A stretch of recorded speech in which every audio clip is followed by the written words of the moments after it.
A word to the wise. We are an explicit podcast tackling content with adult themes, as well as entering spoiler territory if you aren't caught up with us. That point would be through chapter 47 in Brandon Sanderson's The Well of Ascension, the second installation of the Mistborn saga.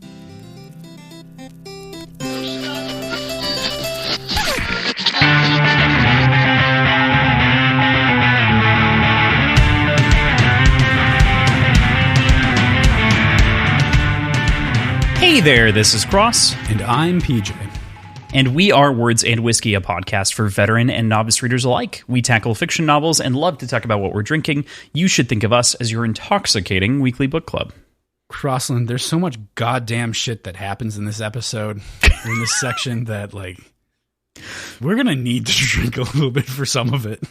There's some heavy stuff, man. There's not only... You know, thinking back to planning this show, and this season in particular, it is, I think, my favorite book in the original trilogy, and I'm not trying to disparage or taint your picture of the next book at all, but it is not a lot of people's favorite book. It is generally the least liked of the books, likely because of length and pacing, and people aren't quite enjoying it because they went from a heist thriller to a political thing. And so I was conflicted in, do I cover it the way that I like, or do I speed it up just a little bit because I know that less people like it? And this week is kind of a victim of that in a way, where there's so much to talk about and luxuriate over. But I couldn't shove it into a different week. I couldn't adjust weeks to, make it kind of be a similar episode length. Because this is already one episode longer than The Hero of Ages will be. Yeah. Yeah. And I like the way that this section ended. I could have seen it ending a chapter before. Like, that would have been a good drop-off point as well. But I really appreciate how it ended now. That said, I don't think I experienced that problem as far as pacing goes because of the format of the show, in that I am just really digging into one little chunk at a time, week by week. I think if something was boring, though, you would be like, this is boring. You know what I mean? I think it was boring. I don't know. Because I could see sections of this book that if you were just reading through it quickly and getting through it, it could be seen as boring. But we take so much time to dig into all the little facets of everything that I don't notice it. Sure. Okay. I don't know. Yeah. No, I can definitely see that, because you fix it on things so much. But then at the same time, part of you is like, do you tear it down because you fixate on it so much? Like, would you? But obviously that's not the case. I haven't. Part of that is our book selection in the first place. Yeah. So, and another part of it is probably your sectioning out of things. You tend to fuck with me and give me like cliffhangers and stuff. I try to dole it out in a in a section that's interesting and leaves you wanting more. But yeah, it would have felt weird, for instance, to have begun next week with the death of Zane, right? Like, it would have felt really weird, and that was the only place that it made sense without going back and adjusting the first episode of the show, which had a good cliffhanger, and then have like cascading effects on the length of each episode therein. This is some inside baseball. So before we go too far deep, today is our 9th episode discussing The Well of Ascension by Brandon Sanderson, and we are going to chat about chapters 43 through 47. You wouldn't think that, 5 total chapters would be so long, but we got a lot to talk about. Yeah. There's so much. This is by far the longest notes of Mistborn, for sure. Definitely. And I think most of Red Rising. There might be like one episode of Dark Age that gets longer, but there might be one or two episodes of Dark Age, and there might be an episode of Iron Gold or 2, because there was one section that I know was really long that took us motherfuck of a time. Yeah. To the point of where I think we almost broke it up into 2 episodes, because it was like 250, and we had to shrink the audio quality a little bit to get it in to size. Oh, I forgot about that. Or like 315. I can't remember. It was super long. Yeah. So that's the only competitor in terms of like, so to avoid us spending way too much time talking about absolutely nothing that I have to edit in 24 hours fuck, I almost read it again. First, let's talk about what we're drinking. PJ, what are you having? So I have this bottle of Lillet Blanc that I've opened and don't know a whole lot of what to do with. Almost all the recipes I found called for gin. Don't have any gin because I drank the rest of what you gave me. So I put together a recipe that I figured would work a little bit. I'm doing it in parts because I made it and I poured it and it was a little bit too small for the glass I chose, so I just made more and poured it in there. So this is in parts, but the initial one I did was ounce and a half an ounce. But 3 parts rye, 2 parts Lillet Blanc, 1 part hibiscus liqueur, 2 dashes of Angostura bitters, a twist of lemon, and a garnish of a lemon peel. So I am calling it the Deposed King. It reminds me, for whatever reason, of Elend. Sort of this cross-section of bold new king with the rye and this like intricate, well-read, well-spoken sort of fancy man that is Elend the Noble, the scholar. So kind of named it after him and his current predicament, the Deposed King. I like that. There's some tweaking that needs to be done here. I don't know if it's just ratios. I like the flavor combinations that come through. I think I would add some lemon, but I don't think it necessarily needs to be a shaken drink. This is all stirred.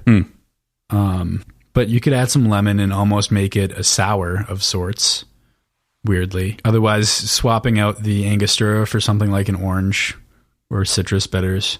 I don't know. There's some reworks that need to be done with it, but I'm really liking the sort of backbone of this flavor combination that I created. So nice. If that exists somewhere, let me know. There might be a name for it, but I couldn't find anything like it.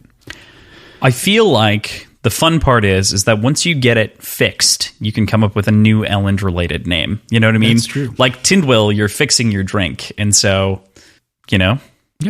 It's reasonable right now. That's true. Back half beer. Coffee Cake, a blonde ale from Portage Brewing Company. Haven't opened it, haven't tried it, but I will, depending on if we need a little break from whatever we're talking about, I might give a little first impression later on. Cool. All right.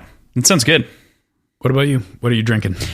I am having another. So I was inspired by your cocktail because you sent it inside of the Discord, and we had approximately 10 minutes before we were going to start recording. And I was still debating what cocktail to make. And I was like, I don't fucking know. Okay, PJ made something up. I'm going to make something up. So using my lemon that I had, my pomegranate juice, my simple syrups that I had, and a couple of other things that I obviously had in my liquor shelf, I was like, what flavors mostly go together? And I was like, well, you only have 1 shot because you have 1 lemon, so don't fuck it up. And what I made is what I'm calling the blood on Keep Hastings' floor, which is a brutal name, but it is a very tasty cocktail. It's delightful. I would make one small tweak, and I'll talk about that when I get through the whole thing. But the ingredients list as it stands is 1.5 ounces of gin, 1/2 ounce of Campari, 1 ounce lemon juice, 1/2 ounce simple syrup, 1/4 ounce pomegranate juice, and then topped with seltzer is how I made it currently.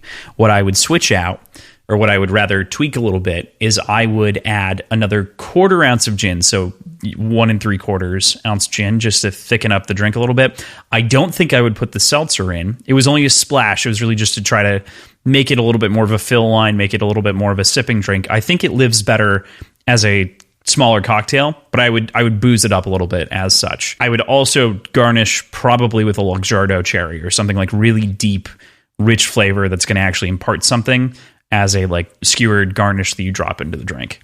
Okay. Any interest in sort of combining the simple and pomegranate juice and just swapping it out for a heavy pour of grenadine? I debated that, but I wanted to play with the real pomegranate juice because I do have grenadine. I have homemade grenadine. I could have done that, but I wanted to play with the pomegranate juice itself. That's fair. So I'm sure there is a varietal of this that you could make with grenadine, probably.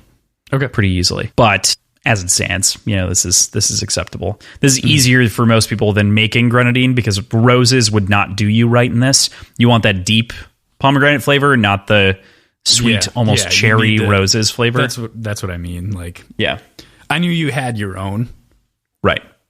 Which, if you haven't made your own grenadine before, it is very simple and it's very good. Yeah, there is the orange blossom and rose water that you don't need it, but it's cheap and easy to get, and it'll last forever because you use like a drop or two, and they come in 12-ounce bottles. So yeah, you're never going to go through it.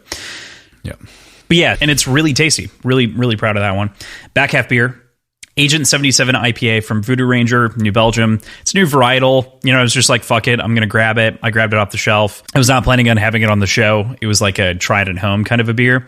But as talked about in our Devil's Cut, I did not have time to go back and get other beer. So here we are. Well, drink what's available. Just like my lack of other citrus acid on my one fucking lemon. Cool. With that, let's go into our chapter breakdown. Oh, we're starting off on such strong feet here, PJ. All right. With that, we start with chapter 43.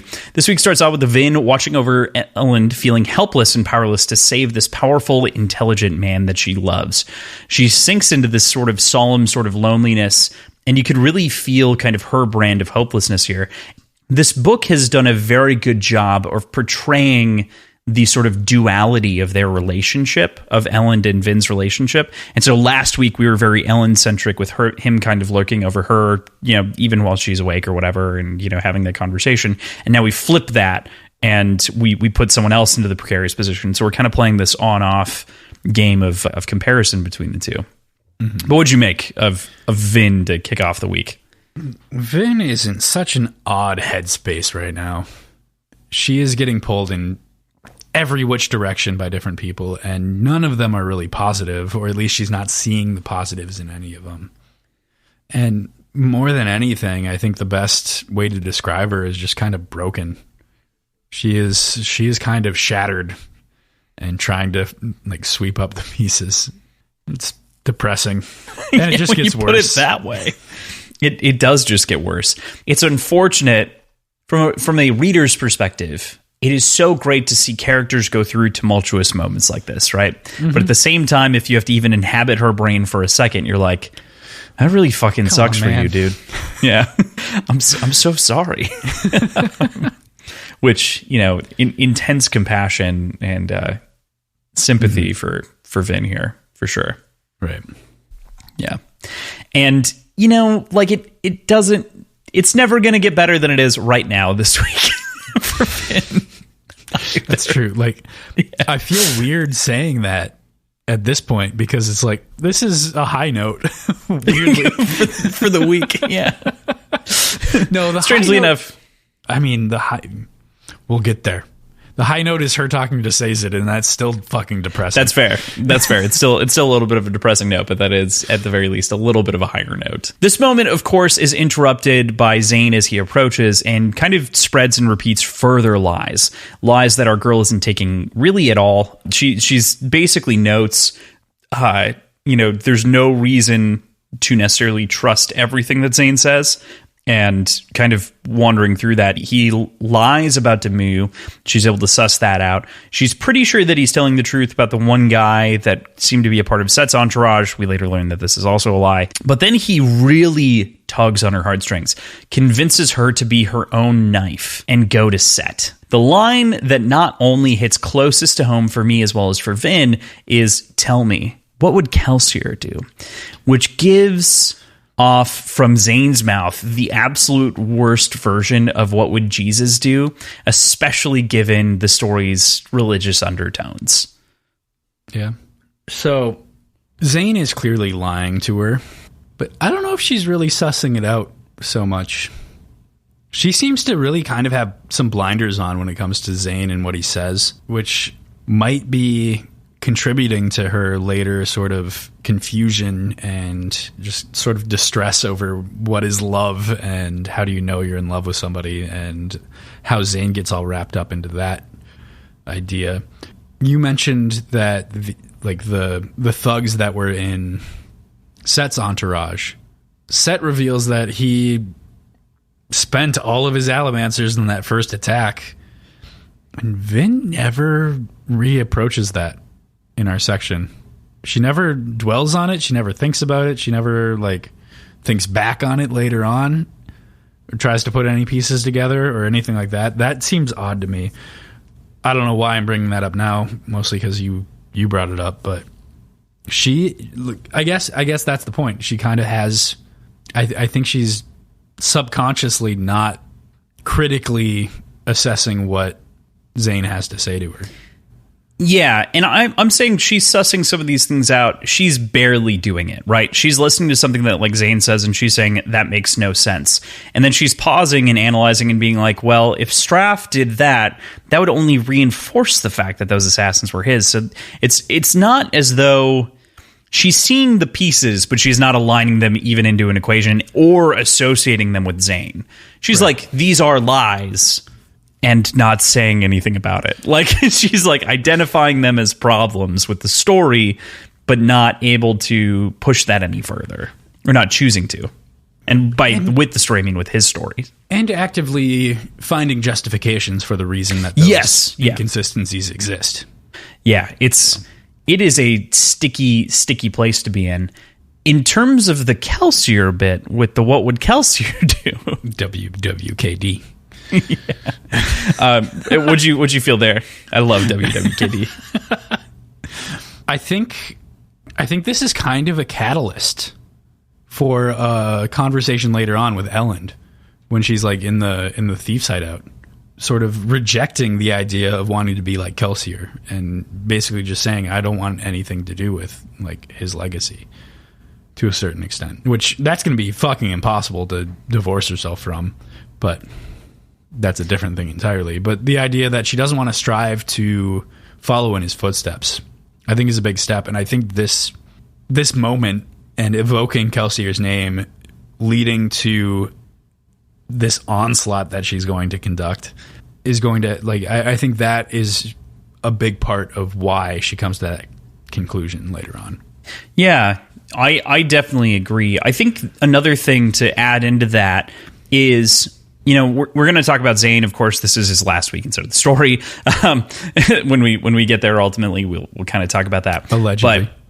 But Zane fixates on power a lot, right? So it's very natural. He even fixates very early on in the story, saying, he wishes he could have met Kelsier for kind of similar reasons. So it's no doubt that Zane's first move is to use a projection of power that he believes that Vin would similarly respect, not necessarily because of the friendship and the connections, but because he thinks she respects power, to be what would he do? And sort of, this is that connection between power and the knife ideas, right? And so we see those kind of crisscross here. Yeah, I like how consistent he is. He is a very consistent character. But at the same time, that consistency breeds inconsistencies in a weird way that doesn't... this is the only situation where something like that would make sense to me if I were to describe it. But the fact that I can't figure out his motivation at all when it comes to Straff and assassinating him versus sparing him later on. A lot of it comes down to the voice of God in his head. I know. But at the same time, sometimes he goes along with it. Sometimes he's fond of it. Sometimes he just pushes against it. And I don't fucking get it. It is another thing to consider. You know what I mean? It is very clearly, because we're given Zane's perspective, it does lend us a very different view than even the Lord Ruler in the first book. We never knew anything inside of the Lord Ruler's head. And so being in someone who is definitely an antagonist just gives us such an interesting and different point of view inside of this entire story. And to your point, his motivations seem opaque as hell. Like, you think you get it, but you're like, I don't think I get it. Yeah. Well, because he's very upfront. Like when he turns down the decision to kill Straff, he basically says it's because you're my dad, and I don't think it's right for sons to kill fathers, and because I love you. I think he says something like that in the moment too. No, he doesn't say I love you. I thought he did, but anyway, we'll get when we get there. We can address that more directly. But yeah, it's still fuck. And to make matters worse, we've got Reen's whisper, of course, that crops up in the back of Vin's head like a fucking trawling fishing hook through water. This point? Like, what's that? Why wouldn't it pop up at this point? Of course. Yeah. And to quote that little section, because I really enjoy this, there are two ways to stay safe. Either be so quiet and harmless that people ignore you, or be so dangerous that they're terrified of you. Vin, of course, takes her ATM from her wolfhound, Orsur, who tries to talk her out of it before she makes a truly terrifying proclamation that she is following Zane to keep Hastings. So, regarding that Reen quote, we get to see her do both of these things in this section. I don't know. That's a great call. Yeah. Less quiet and harmless and more meek and broken. She's like following through on recidivism basically, and like going back there in the next chapter. So yeah, no, I mean, great call. Yeah.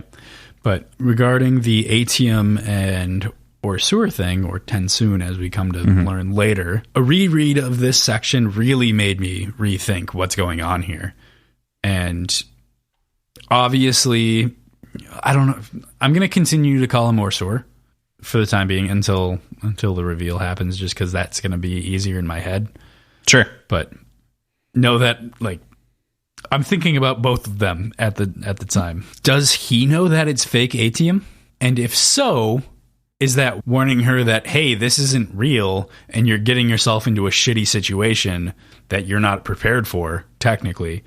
Or is he unaware that this is real ATM or that this is fake ATM and is warning her, trying to convince her not to go through with it because of other like friendly reasonings? Like, either way, I think it's a positive. I don't think that there's any actual manipulation going on here. I think that their relationship is fairly true to what we've been presented, despite the imposter sort of aspect of it, which I'm sure we'll get into that later when the reveal actually happens. But it's just, it's a weird change in like perspective in reading this section after understanding the reveal.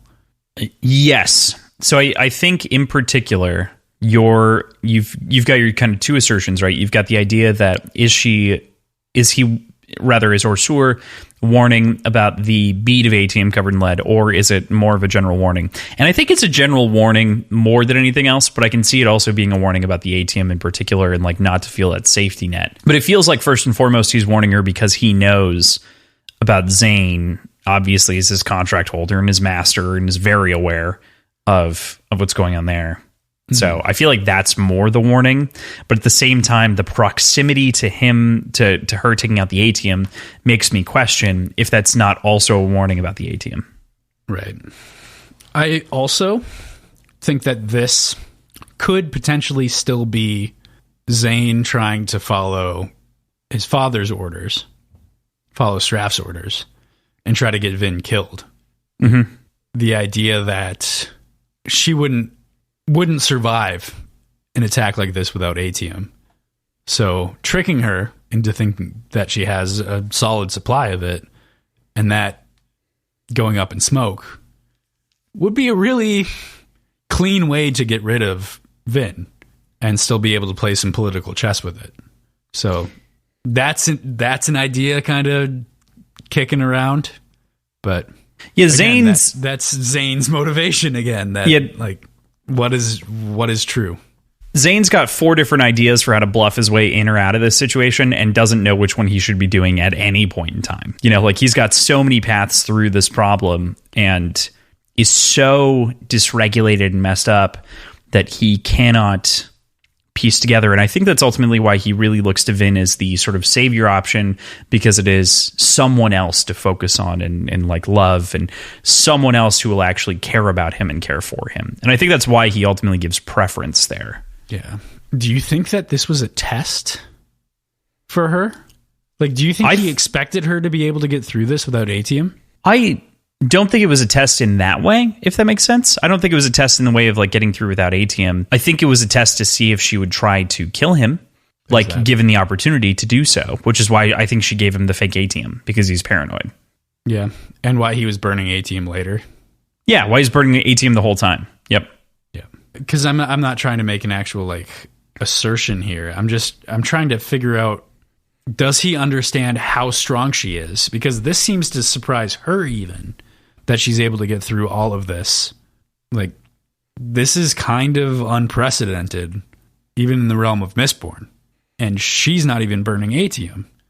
Does he know? I don't. Or is he trying to get her killed? I can't tell. I think he thinks that they can do anything together. Okay. That's a very clean way to wrap that up. And yeah, I totally buy that. And as such, part of me believes that he believes that she is stronger than him, or is at the very least aware of it, I think. But I mean, there's the voice of God. Right. Which, let me sit on that for just a moment. Let's just when we get there. When we get there, yeah. We're going to get to a lot more. There's so much that I want to talk about with things that we've talked about previously, but we do need to get through this combat scene because this is crazy, and then we start to get into some of the intricacies. So, but then of course the killing scene starts, right? Vin and Zane tear into the night, starting off by killing Jarlu and nearly killing Wellen, our POV, as we see their killing spree truly begin. And we really see Vin unhinged here. She is a violent, different person in these moments, just thinking about the way that she can just strictly become an absolute wrecking ball. She comes undone, I think, in a really big in a really big way, but at the same time, she's really embracing this side of herself, her abilities, her capabilities, and they, as a pair, are absolutely chewing through like a giant fucking garbage disposal or a tree chopper or some fucking grindy meat grinder. All of these men. All of them. Yeah. Holy shit, dude. Yeah. Just the amount of carnage is fucking crazy. But what I really love is the way that this starts out. And Branderson's done this a couple times to us. But these short-lived fringe perspectives, I guess. Like, I guess not fringe, but these, how would you call them? They're perspectives within the novel, but they're not main characters. What would you call that? They're like tertiary, auxiliary. Yeah. Like it's really just meant to serve a specific scene, right? Like in my novel, I have a character who gets killed and in context to set up the scene for the other people, right? So you see something like this, so you can kind of see the action collide in a different way. It's very movie-like. It is. Yeah. It is. And it gives us just enough information to really understand what's going on and who this character is without getting too invested. He's a really well-balanced practice, and he's done it, 3 times now? 3 or 4 throughout the book? Or the 2 books so far? Yeah, something like that. Yeah. Especially because Breeze, we know, hasn't been a one-trick pony. He's been a critical point of view in this book, which is great. That's true. Which is super cool. Limited. Getting beyond that, what a massacre.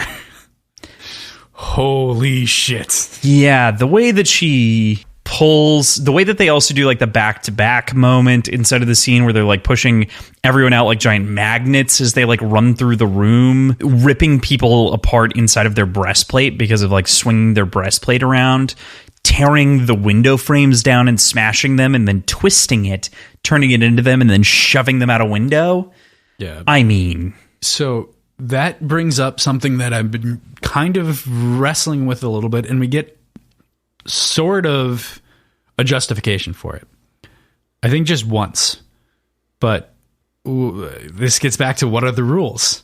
And it's been established that like you can't really, like, your strength as an allomancer is dependent on your weight and your size. So your strength as a pusher and a puller. Right. Yeah. That specifically, which is what we're dealing with here almost entirely. Not exactly, but I think it talks about Zane pushing against something behind him as sort of an anchor when pushing forward. So there's that, which is helpful in justifying this, but there's so many like really, really huge things being done that are way like doesn't line up with the current understanding of how that is. And we know that Vin is special when it comes to her Mistborn abilities, but that's something I wrestled with, especially my first read through of it. We get some more justification through Ham's perspective later, but yeah, I think that's more relating in the later thing. It's a little bit more relating to Pewter, but I think that often this story tries to do a good job of saying that she's like pulling against something, and then she does a lot of things, and then she like lets go and moves through the scene. Specifically, I can definitely agree with you that it would be something that would be much more clearly visualized. I don't think she's breaking any rules here, for the record. I think that it's trying to be very clear about her.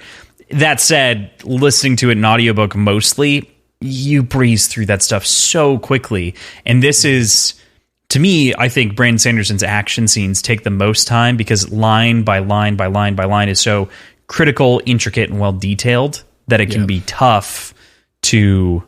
The good part about reading versus an audiobook in something like an action scene like this is the ability to like just go back and like just reread the one line to make sure that you have it right. I think that especially this section is the least clear that way versus a lot of the other ones. It's true, for sure. Yeah. And like I said, there are some justifications, and because like when they're running through the hallway, they're like they're pushing off of each other as well. That's an implied thing that they're like pushing against those opposite forces, and so they together are moving down. Right. And this wasn't me trying to claim that like there was anything wrong or like off, but it made me really think about what's going on. The one thing that I still don't have a super clear grasp on, and we'll get to it later, but when Zane just pulls down the wall leading to the room that sets in with Vin, and it just like rips down from like around her and behind her. That felt different. I don't know why. It did feel different, didn't it? But we also know that he has access to duralumin. So there's that. Yeah. You know, there's a lot to be said about not knowing that and then knowing that in post and being like, oh, okay, so we can see how Zane could maybe pull some of this stuff off because he was at the very least a little bit more aware than we assumed. And I think that the wall is a great example of so. We even get to haze killers, right? And like haze killers are the thing that Kelsier struggled the most with a couple of times in the last book, you know, like either bouncing around them or, you know, literally like being contested by just a couple. And even that's like a dry mop just fucking sucking up water on a floor. Like it's a nothing burger of a problem for Vin. You know, I think I made mention of this already, but when she burns and she pulls down that giant, she burns duralumin, crushes them, impales some men, the glass breaks and shatters against them and cuts up a bunch of them. It's just awful in like a true sense of the word awe, like awe-inspiring. Yeah. And then she shoves them out of that fucking room onto the ground and is just like, peace. And just starts to pile the bodies outside. Just, oh my God. Holy shit, dude. Yeah. Fuck. I think explicitly she says that Kelsier had trouble with 6 and she just took down 10 like it was nothing. Yeah. And there were 50 in the room. Were they all haze killers? Oh yeah. 50 haze killers. Yeah. Okay. Like it was nothing. Yeah. She's a badass. And this reminds me a lot of Rogue from X-Men. She's got a similar complex. Yeah. Like that's the thing that sort of popped up in my mind of like being terrified and surprised by her own strength and her own It's a great call. And, like being kind of cursing herself for it. Yeah, right. This is that. I'm just sorry. I'm absolutely struck by that comparison because it is actually super apt, and I can't believe I didn't think about it because the X-Men. That's my favorite comic book. I have signed ones. Like I love the X-Men. So you're so right. She shares so many of the insecurities and traits that Rogue does, and especially in these moments, especially if you look at like the original trilogy of movies too. That's where this even more directly lines up. She has a lot of those insecurities in the comic books too. But that's primarily what my to the extent. is. Okay, yeah, okay. So regard to the movies, yeah, definitely. Man, yep. Good call. And then she does it. Jean Grey in a similar context too. Yeah. But there's not the same sort of coming of age themes with Jean Grey as much as there is with Rogue. Yeah, in the original trilogy, I'm thinking about Jean Grey in general. But yes, you're right. Definitely in the movies. Definitely in that series of movies. Cool.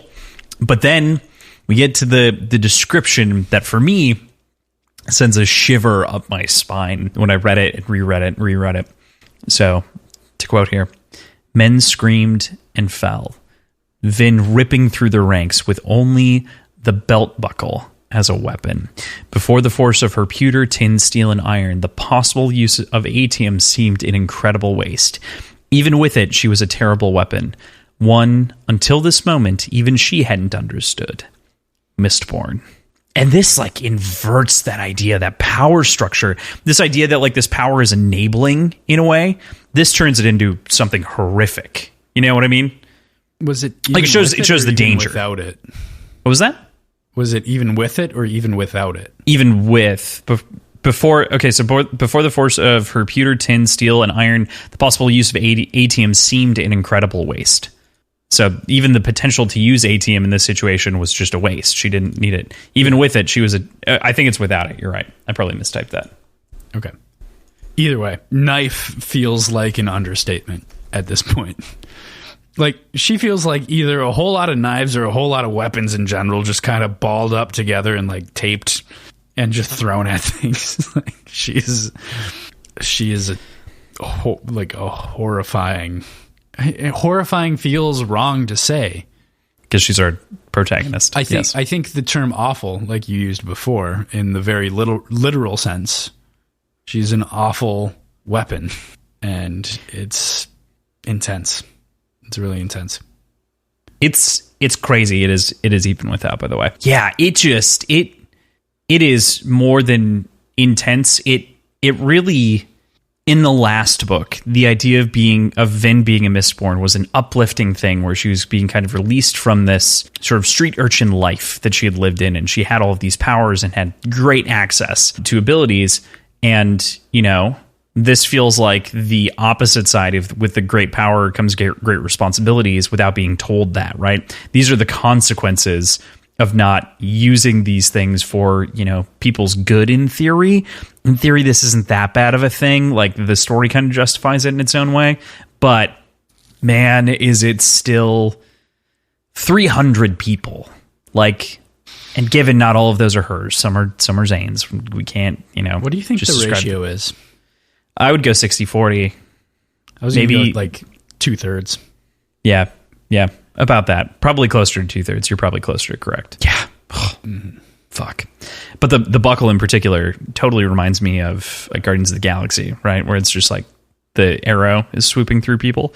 Yeah. So that's another thing where she has to be moving for that to work because, we know, forward or backward. Like, you can't zip it around like you can in Guardians of the Galaxy. Well, she could push and then pull and then push and then pull and then push. So she could like sidestep, right? That's kind of the... Right. Yeah, that's what I'm saying. Yeah. She'd have to be like moving around and like it's a coordination and really kind of... It's a mastery. Yeah. Yeah.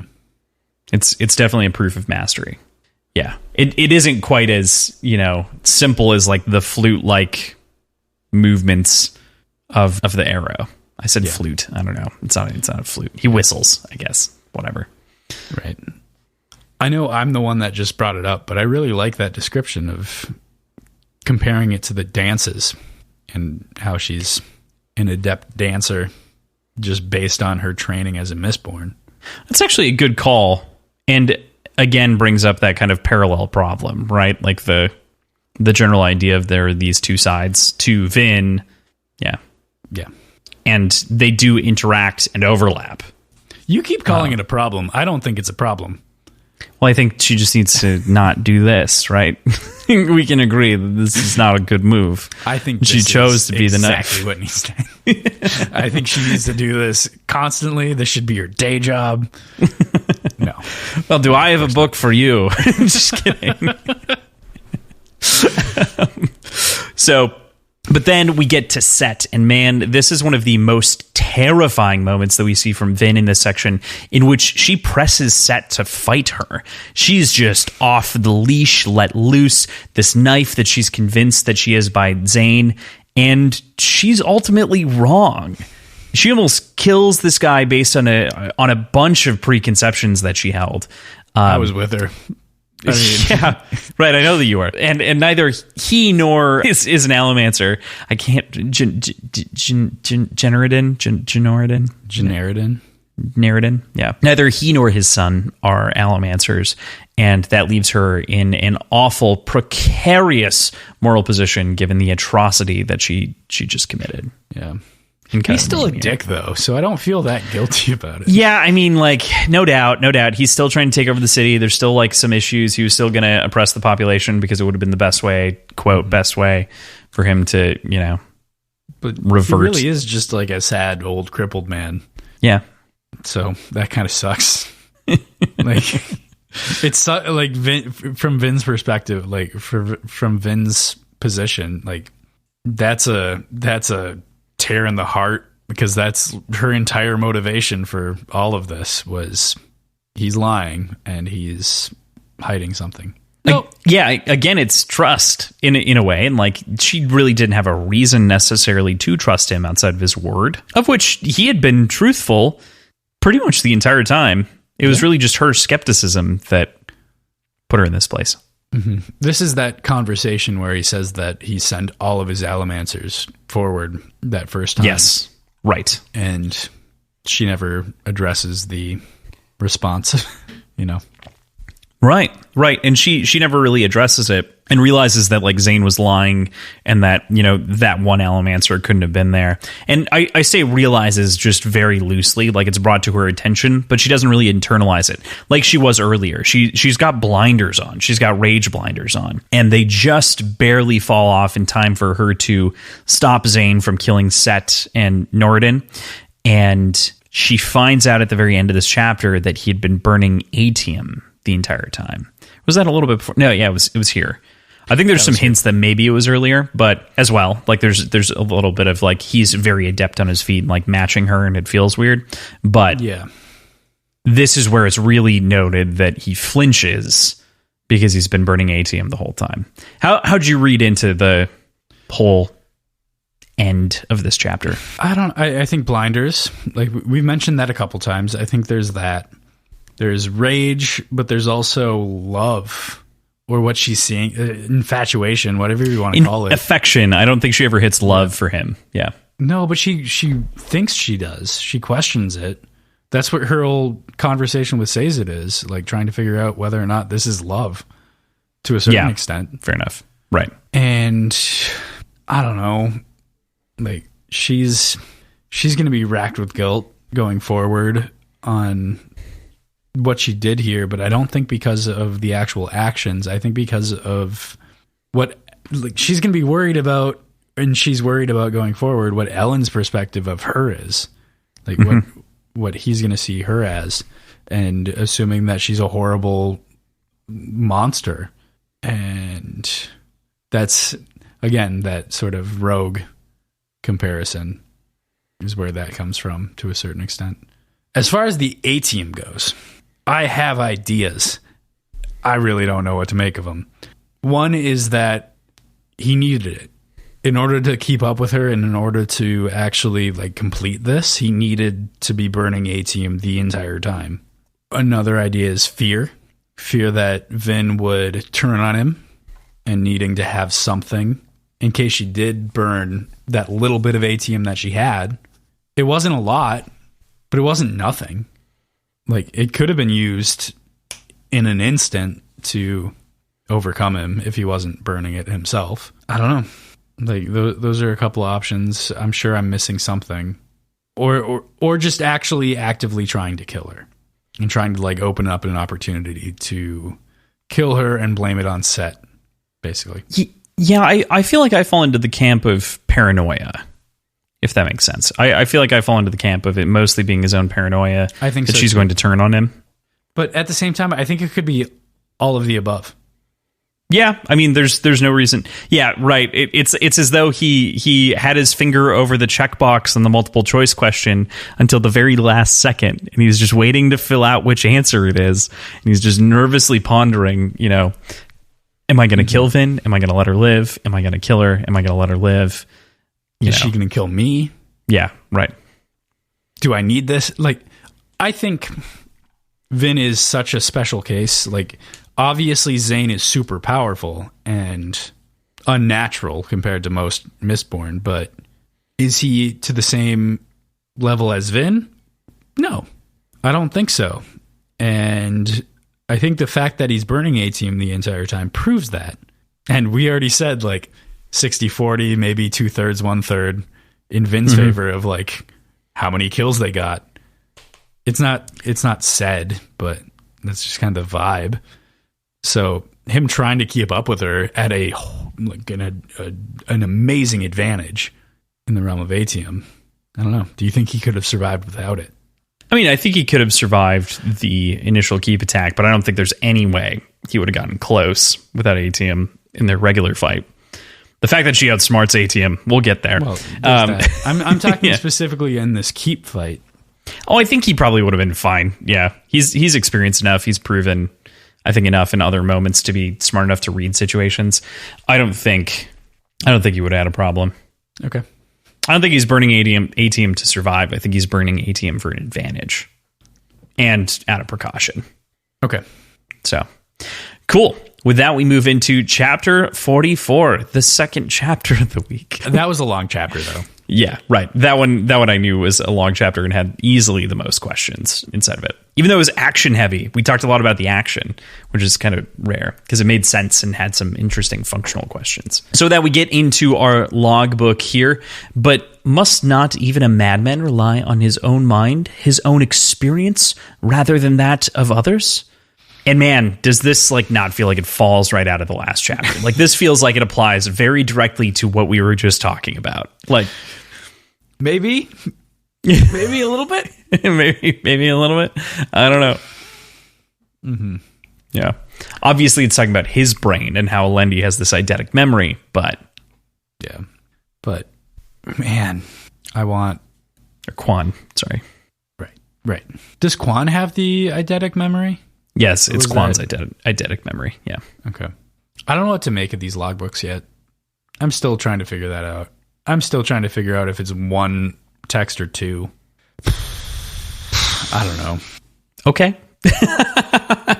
So we kick in the door on this chapter with Breeze and Clubs talking about the strategic predicament they find themselves in, with Straff knocking on the door and the Koloss on their way as well.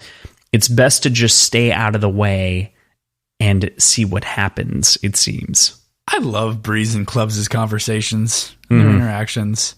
They're fun. There's a little bit of tension always, but like sexy tension, you know? Well, I don't know.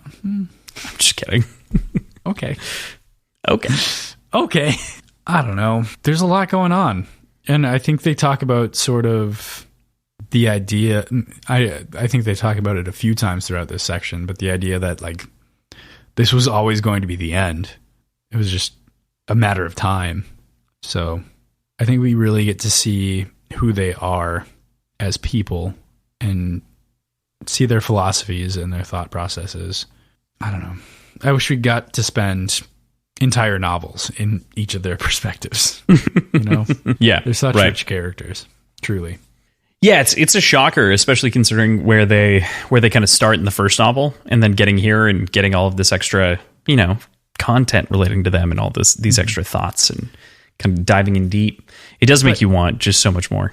But at the same time, throughout both books, their identity has remained consistent. Mm-hmm. Right. Yeah. We just get more. It's just peeling back that onion, unwinding the cake. Does one wind a cake? Don't try. You're just going to get cake batter everywhere. But if you spin it fast enough, it unwinds, right? Like a Twizzler does when you spin it fast enough. Yeah, and then you have a mess on your floor. I mean, I've never spun it fast enough for the Twizzler to unwind, but the cake is a bad idea. Do not spin your cakes. So, no, but to your point, it is nice because you recording. I don't know, man. This is what happens when it's been a long week and it's Tuesday. Yeah, no, I really agree with you. I think that we get just this added like depth and nuance, especially throughout this week with Breeze in particular, and a decent amount of clubs, some Dachshund, and kind of we get a little bit more on the crew consistently throughout this book. And that's part of the reason that I think that I like it as much as I do is we take these characters of whom seem to serve this almost monkey wrench function in the first story of like teaching Vin something into something that they're great monkey wrenches. They have characteristics and you can see them acting very consistently. But in this book, we find them to be full-fledged people that aren't just there to be that, momentary teacher for, an allomantic art, as it were. Right. Because Vin has nothing left to learn from them. So now they're characters. Now they're people. That's a good point. But I don't think that's true. I'm not saying I didn't. Nothing was a little bit too. Yeah, I know. It was a little too extreme. That might be true from their perspective, right? Because they think her, God to some degree. Not really, but they're not that far from wrong. True. Not that far from right, I guess. True facts. We jump from there to Elend and get the body count that we've been discussing this whole time.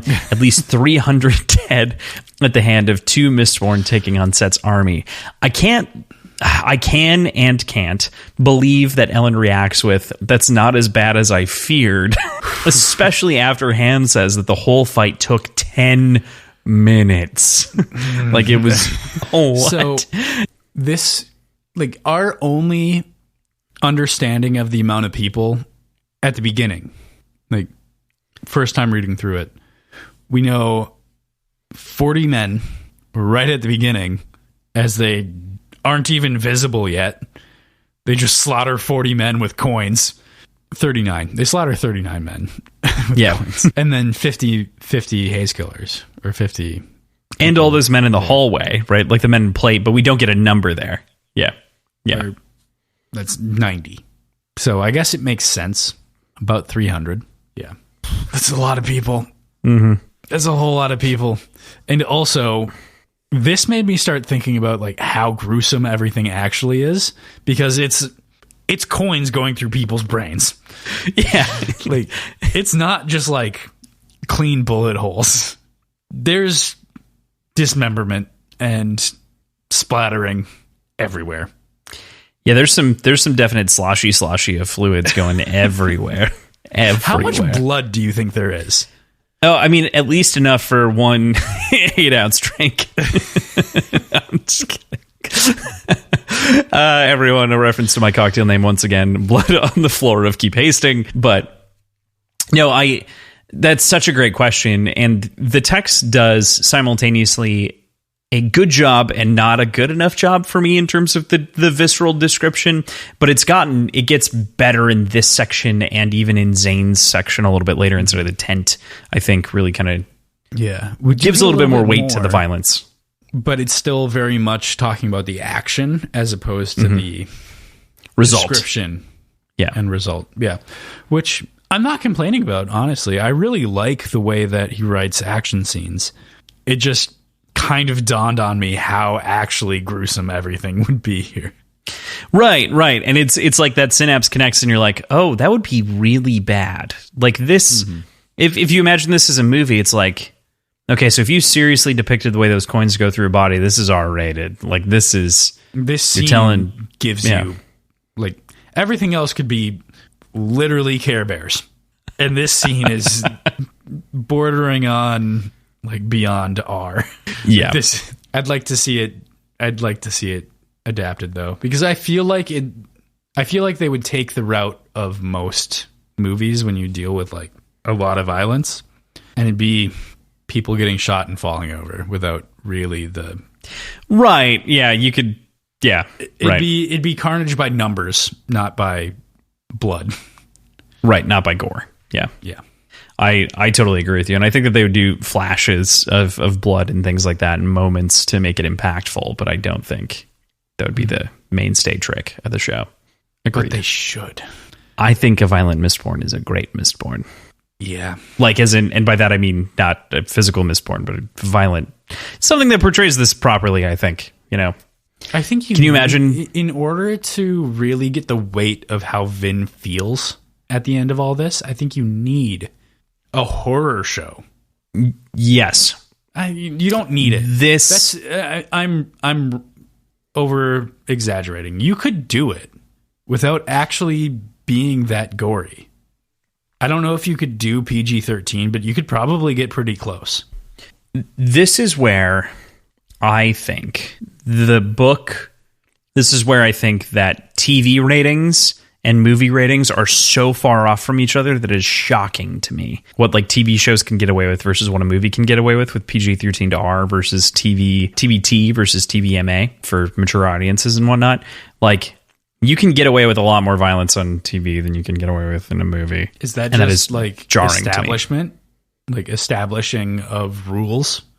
Being so much more well-defined with movies than it is different organizations. Yeah, it was a different code before broadcast code was really worked out. It was in the 30s versus the 60s. So, okay, yeah, gotcha. His code. Anyway, point being, this is where, like, a TV show would shine in making this moment, like, crop up and be very dynamic and direct and horrifying in a real way. Where in the rest of it could live in that, like, PG-13 space, you know.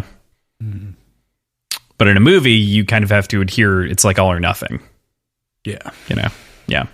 So, anyway, argument aside, I agree with you. I think that this should be treated, though, as a horrifying moment. Be it even just from the crumpled bodies on the ground and Vin, like, living in that after each kill for a little bit. Or maybe after the whole thing's done, and you know? Crumpled bodies on the ground feels too sterile for what's happening here. Like, yeah, right. Because I imagine people getting the fucking iron bars twisted up their bodies and coming out of their mouths. You know, like, I can't imagine most bodies are in one piece. No, right? Yep. I don't know. Yeah. I don't know. And I don't know why I'm complaining about this. This was fucking awesome. No, I don't think we're complaining. I think we're talking about the difficulty of adaptation. Like, this is we're not complaining about the scene or anything like that. We're saying you want to make sure that you somehow capture the same sense for an audience that we feel in the book for Vin. Yeah. Yeah. That's what we're talking about. I don't think we were complaining. Okay. So, yeah. I just want to briefly mention Elend's internal monologue here, even in the small bits, really shows that growth that we've been talking about and how his demeanor has been impacted and how he reacts to the group's reactions and doesn't want to, like, stoke their individual reaction by overreacting to shocking news. And we can also see that why his reaction is a bit tamer in the end here is because of that little beast called love, because he still loves her despite all of this, and, like, it's very understanding and trying to, you know, he's got rose tinted glasses on and doesn't realize that it's actually blood tinted at this point, splashed and flecked with the blood of many haze killers. There is a certain amount of composure here that wouldn't have been here without Tindwyl, obviously. And I wonder how he would have reacted to this news without her. You know? Like, I think he stays really calm, but his inner monologue is clearly showing sort of this deep-rooted growth that is directly a result of Tindwyl's working with him. I don't know. I think he's way better equipped to handle something like this now, but I don't know what he would have thought before. Genuinely, like I'm racking my brain trying to think of like how would he react to this news as like Elend as we knew him in the first book. Any thoughts on that? Any ideas? Elend from the first book versus Elend now and reacting to the situation with Vin. Yeah. I'm just making sure my brain's parsing this correctly. So I feel like Elend in the first book, I think he would have reacted this book, even at the beginning. Okay, at the beginning of this book, regardless, I think either way we can see, especially when we think about even near the end of the first book, in the way that he reacts to her power in those moments when she's fighting the men and saving his life after she saved his, after they've kind of saved each other's lives. His reaction to the power is one of shock, but that shock, as we've seen time and time again throughout this book, doesn't change how he feels. It's just a capability. It's like something that she's able to do, not something that defines her. And so I think that hasn't really changed, even though Vin's perspective has brought it into question a couple of times. Does that make sense? So I don't feel like... Yeah. I feel like the reaction here is one more for other people and not one for himself. I think that his feelings for Vin haven't changed. If anything else, they've grown, and he wants to also try to maturely represent those in front of other people, which sometimes making ridiculous claims like, I thought there would have been more dead bodies. Does that answer your question? No, it does, totally. Okay. But that, at the same time, that makes sense. Thinking that there'd be more, considering he has 1,000 in the city with him. Yeah. So where are the other 700? Well, right. And I think that ultimately they end up walking out of the city or like making it out of the city for the most part. But yeah. I mean, if I were a set soldier and I heard that 300 of my men died, I would go anywhere the fuck else. Fuck that shit. Yeah. 2 people Against killed 300 people? What? 2 people? I'm going to go join the terrorists. I know that I am the wrong ethnicity.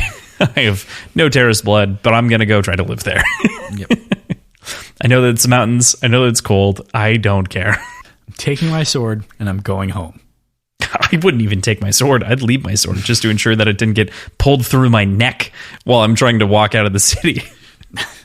Good point. I would take off all, like, that would be the first step, all metal gone. No.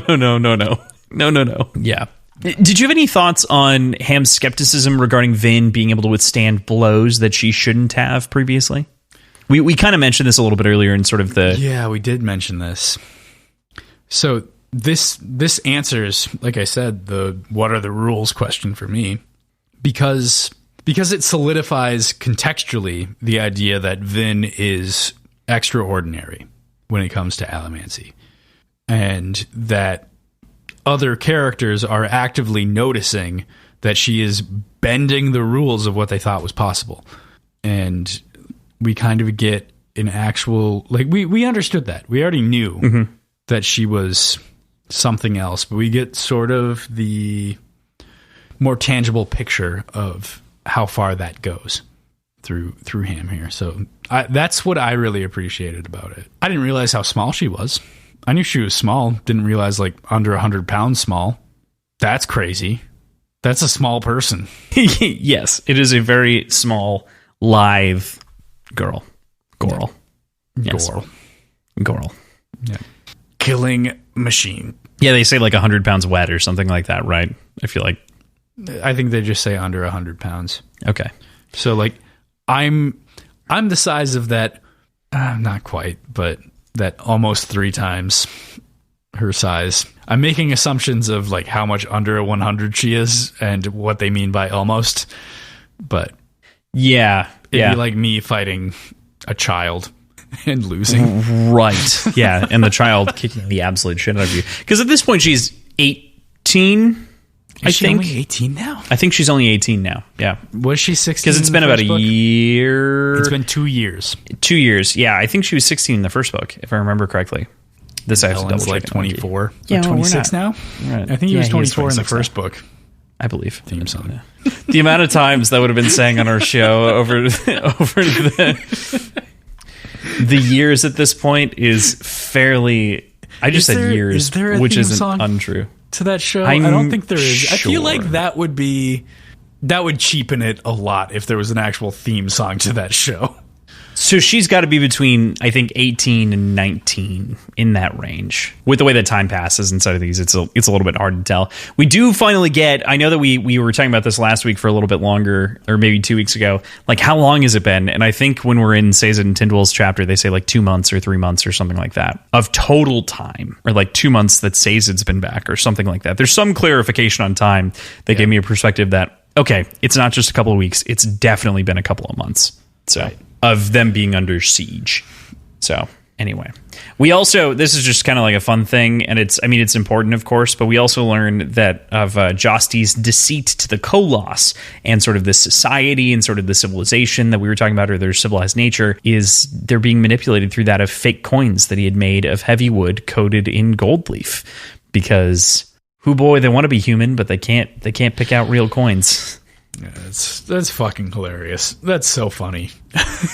It's gonna be a problem. Yeah, that's something that future Josties is gonna have to reckon with. Future Josty's problem, not current Josty's problem.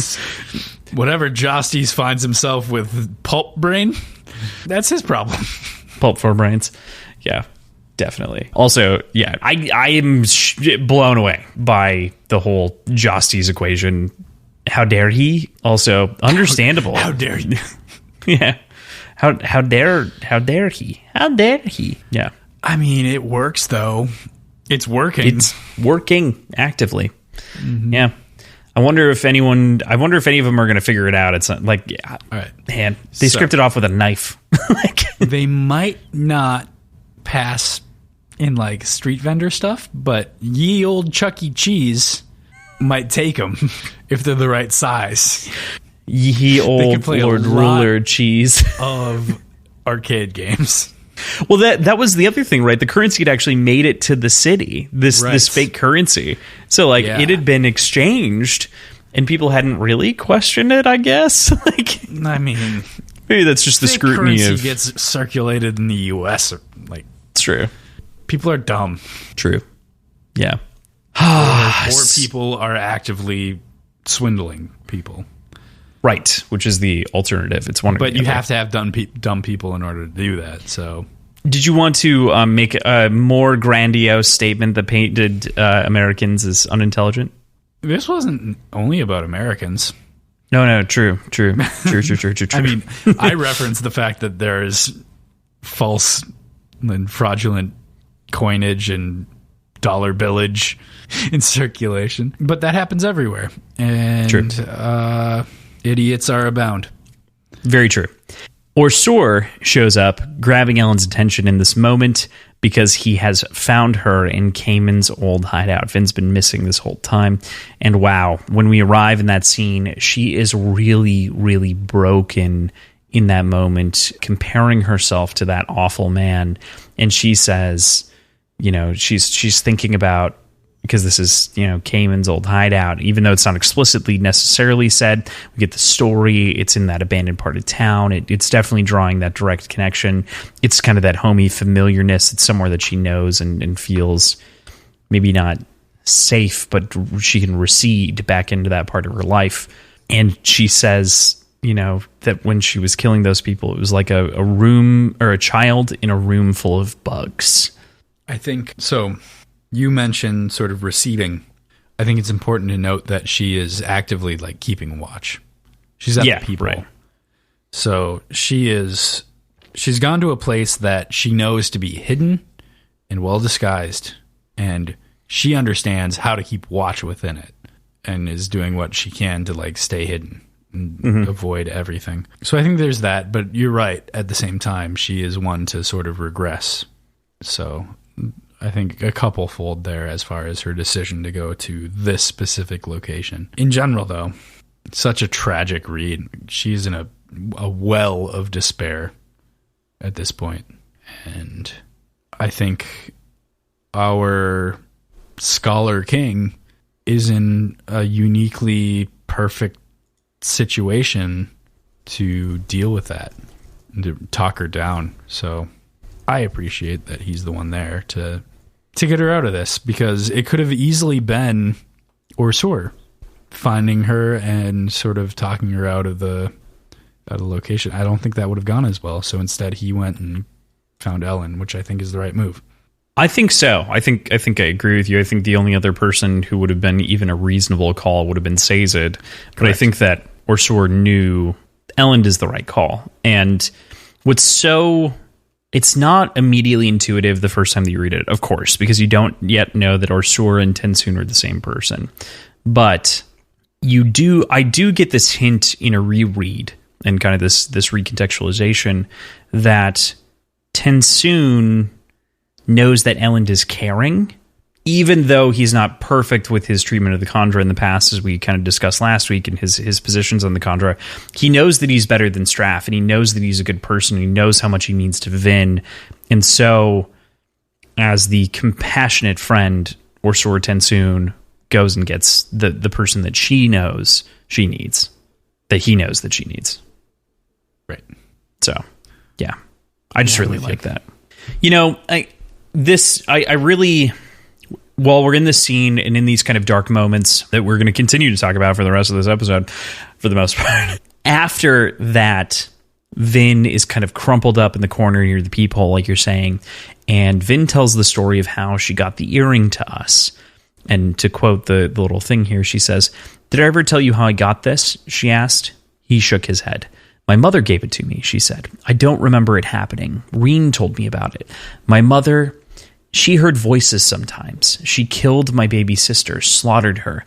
And that same day she gave me this, one of her own earrings, as if choosing me over my sister, a punishment for one, a twisted present for another." Beyond this kind of brutal reflection of death, she talks about the kind of other death of everyone around her. And wow, this is a hard moment to like even really kind of pin down and pierce thematically and reflect on, because it is so deeply, profoundingly troubling for her, with everyone around her seeming to just die all the time and her being unable to rectify that. I don't think this story really provides us with any additional information to what we have, but we get context and we get sort of all the pieces of it put together, more so than we had before. Yeah. What's troubling for me, though, is how much knowledge that she has of her like early life that is entirely based on secondhand accounts from Reen. Like, she doesn't remember, obviously, like she's just saying, she doesn't remember her sister being killed. She also doesn't have any actual memories of her father, and she's trusting that the man that Reen pointed out is who he said he is. So there's just something there that's scratching this untrusting part of my brain. I don't know what to make of it yet, but I know I think there's something missing there when it comes to Vin's actual like memories and her actual backstory, whether or not it's like true to what she knows.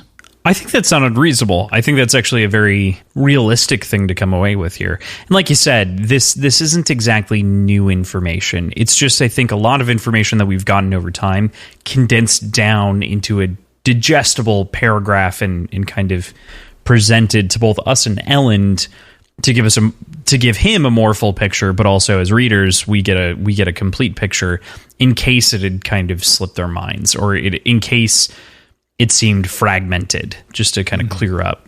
You know, it serves kind of both purposes. To the point on the scratching that untrusting corner of kind of your mind, I mean, I agree with you.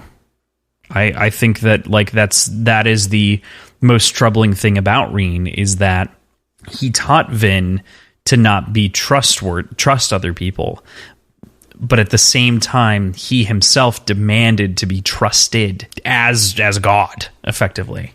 But she hasn't questioned that in post either. No, right. Not really. Because so much of it is her entire like backstory and identity. How would you go about pushing against that?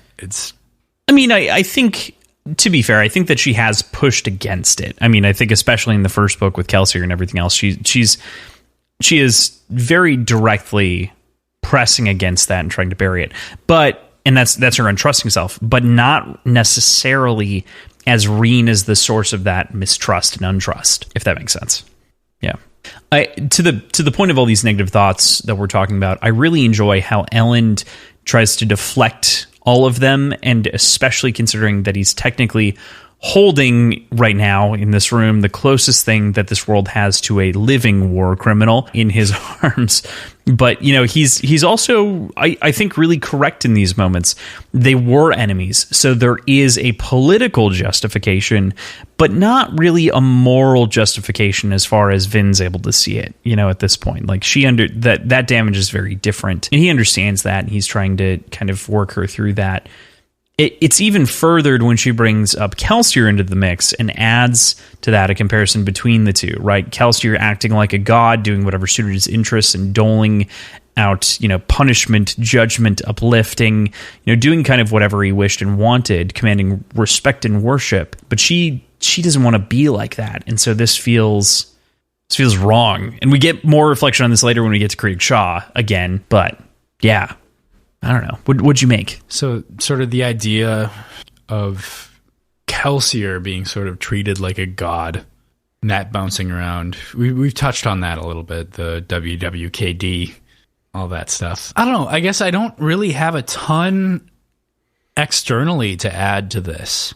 I think this entire scene, what it does for me is really prove a sense of transparency for the both of them, for both Elend and for Vin. And these characters become so real and so complicated through this section. And I am insanely invested in everybody in the story at this point. So fuck you and thank you for getting me into this story, I guess, is the crux of my point. That's fair, and I am also sincerely glad that we are reading this, to which I also have to point to our listeners for pointing me to make sure that I read it and then voting for it in the first place. So thank you all for pushing us this direction. We've quite enjoyed it, clearly, and are continuing to. I mean, we're committing to like another year of Branderson after this point, practically. More, I think. Maybe a little bit more. We'll see, depending on how all of those the big chunky boys thick out. But by that I mean another year. It'll actually be 2 years of Brandon Sanderson by the time we're done. Which, wow! If you would have told me that I would be covering Brandon Sanderson for 2 years, 10 years ago, I'd have been like, no, he's not. Yeah, no, he's not your sauce. But here we are. Now we're here. Ho ho ho, ho ho ho! How the turntables. So there is that moment of trust. I do want to at the very least make sure before I move on, with as it pertains to Kelsier, isn't necessarily a question, just a statement that I want to make sure that I kind of get out there is, I think that this section more than anything else solidifies her kind of denial in some ways of his legacy that he's left her, right? This book starts with Elend and Vin being the heirs to the survivor, right? In kind of multiple contexts.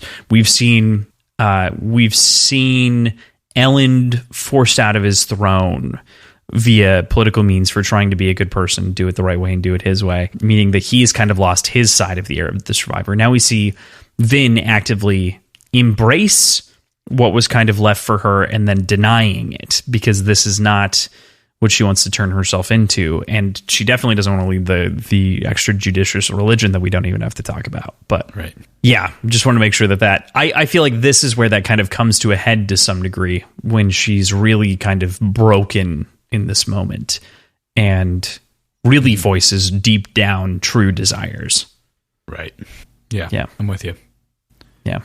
So the moment of trust that Elend places in Vin beyond being critical to her decision-making later in this section is truly, I think, a miraculous bit of storytelling that I love, because it's just so perfectly believable that in this very vulnerable moment, she asks this question that is coming from this absolute bottom position of her life, seemingly.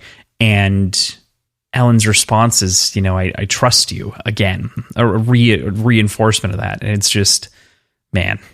Yeah. Seriously, dude. Yeah. I don't know what kind of inspiration Branderson was like facing when he was writing this section of the book, but I don't know what kind of headspace he was in. I can only imagine how much weight he was carrying around for like throughout the process of writing this section. There's so much reality here. I don't know what it is. Maybe that's just me. Maybe I'm taking it on in a much more heavy way than maybe he did, but it just feels like it's written in such a pure and real way that I have trouble believing that there wasn't something else pushing that along. Whether it's synthesized and like he's putting himself into that headspace in a certain way, or if there's something that happened in his life or that somebody was putting on him that like allowed for that outlet through this book. I don't know what it is, but it's magic somehow. I think, and I don't know, to your point about Brandon's personal life and how he's kind of bringing that in here and how it does feel very magical and like it captured a moment. For me, it reminds me of the grief that one feels when like a parent dies in theory. Again, I haven't experienced that. You haven't experienced that. So like, we don't really know, but this reminds me of that similar emotional breaking point of sort of like truly being so down and so you're reduced to your basest emotions, your basest response, that this is truly some of the best writing in the book series so far. Like, it is astounding. Yeah. And to your point, either Branderson, who hurt you, or you conjured magic. Yeah. Well done. So great work. Couldn't have said it better. Love the way that you phrased that. So, all right. Vin has come to the realization in the meanwhile, while here and being uplifted by her boyfriend, that she has to head north to Terrace, and without confirming or denying that this seems to be her indicating that she thinks she may need to take action at the Well of Ascension. I say that precisely because she's not saying that she's the hero of ages. She's not even suggesting that necessarily, but she does believe that seems likely. It seems, without putting into words. She's physically being drawn that way. Like, even if it has nothing to do with an idea of being the hero of ages, she is being physically drawn that way through that beating. But in general, I'm so excited for the journey there. Like, are we going to see something similar to the logbook from Vin's perspective? Is she going to start writing something? If so, is it going to be word for word? And am I going to be retroactively right in that the logbook from the first book is actually Vin? And it's this weird time loop thing. No, not actually. But I really do appreciate that, A, she asked Elend to come with him, and B, that his response is so true to his character and everything that he's been presenting so far in this book, in that, no, I can't leave because even though I'm no longer the king, this city needs me. It's very Batman of him, but I think it is very Batman of him, yes. In a less vigilante kind of way. I mean, in a kind of vigilante kind of way. You think what he did to Josties, and you're like, kinda. Yeah, maybe. The vigilante politician. Right. And I think you're right. I think that it does make sense. And I think that this feeds into what we see happen in chapter 46, where Sazed gets everyone on the secret letters, right? And like brings them all together, is because he knows the nature of Elend, and he knows the nature of what's going to happen. So, right.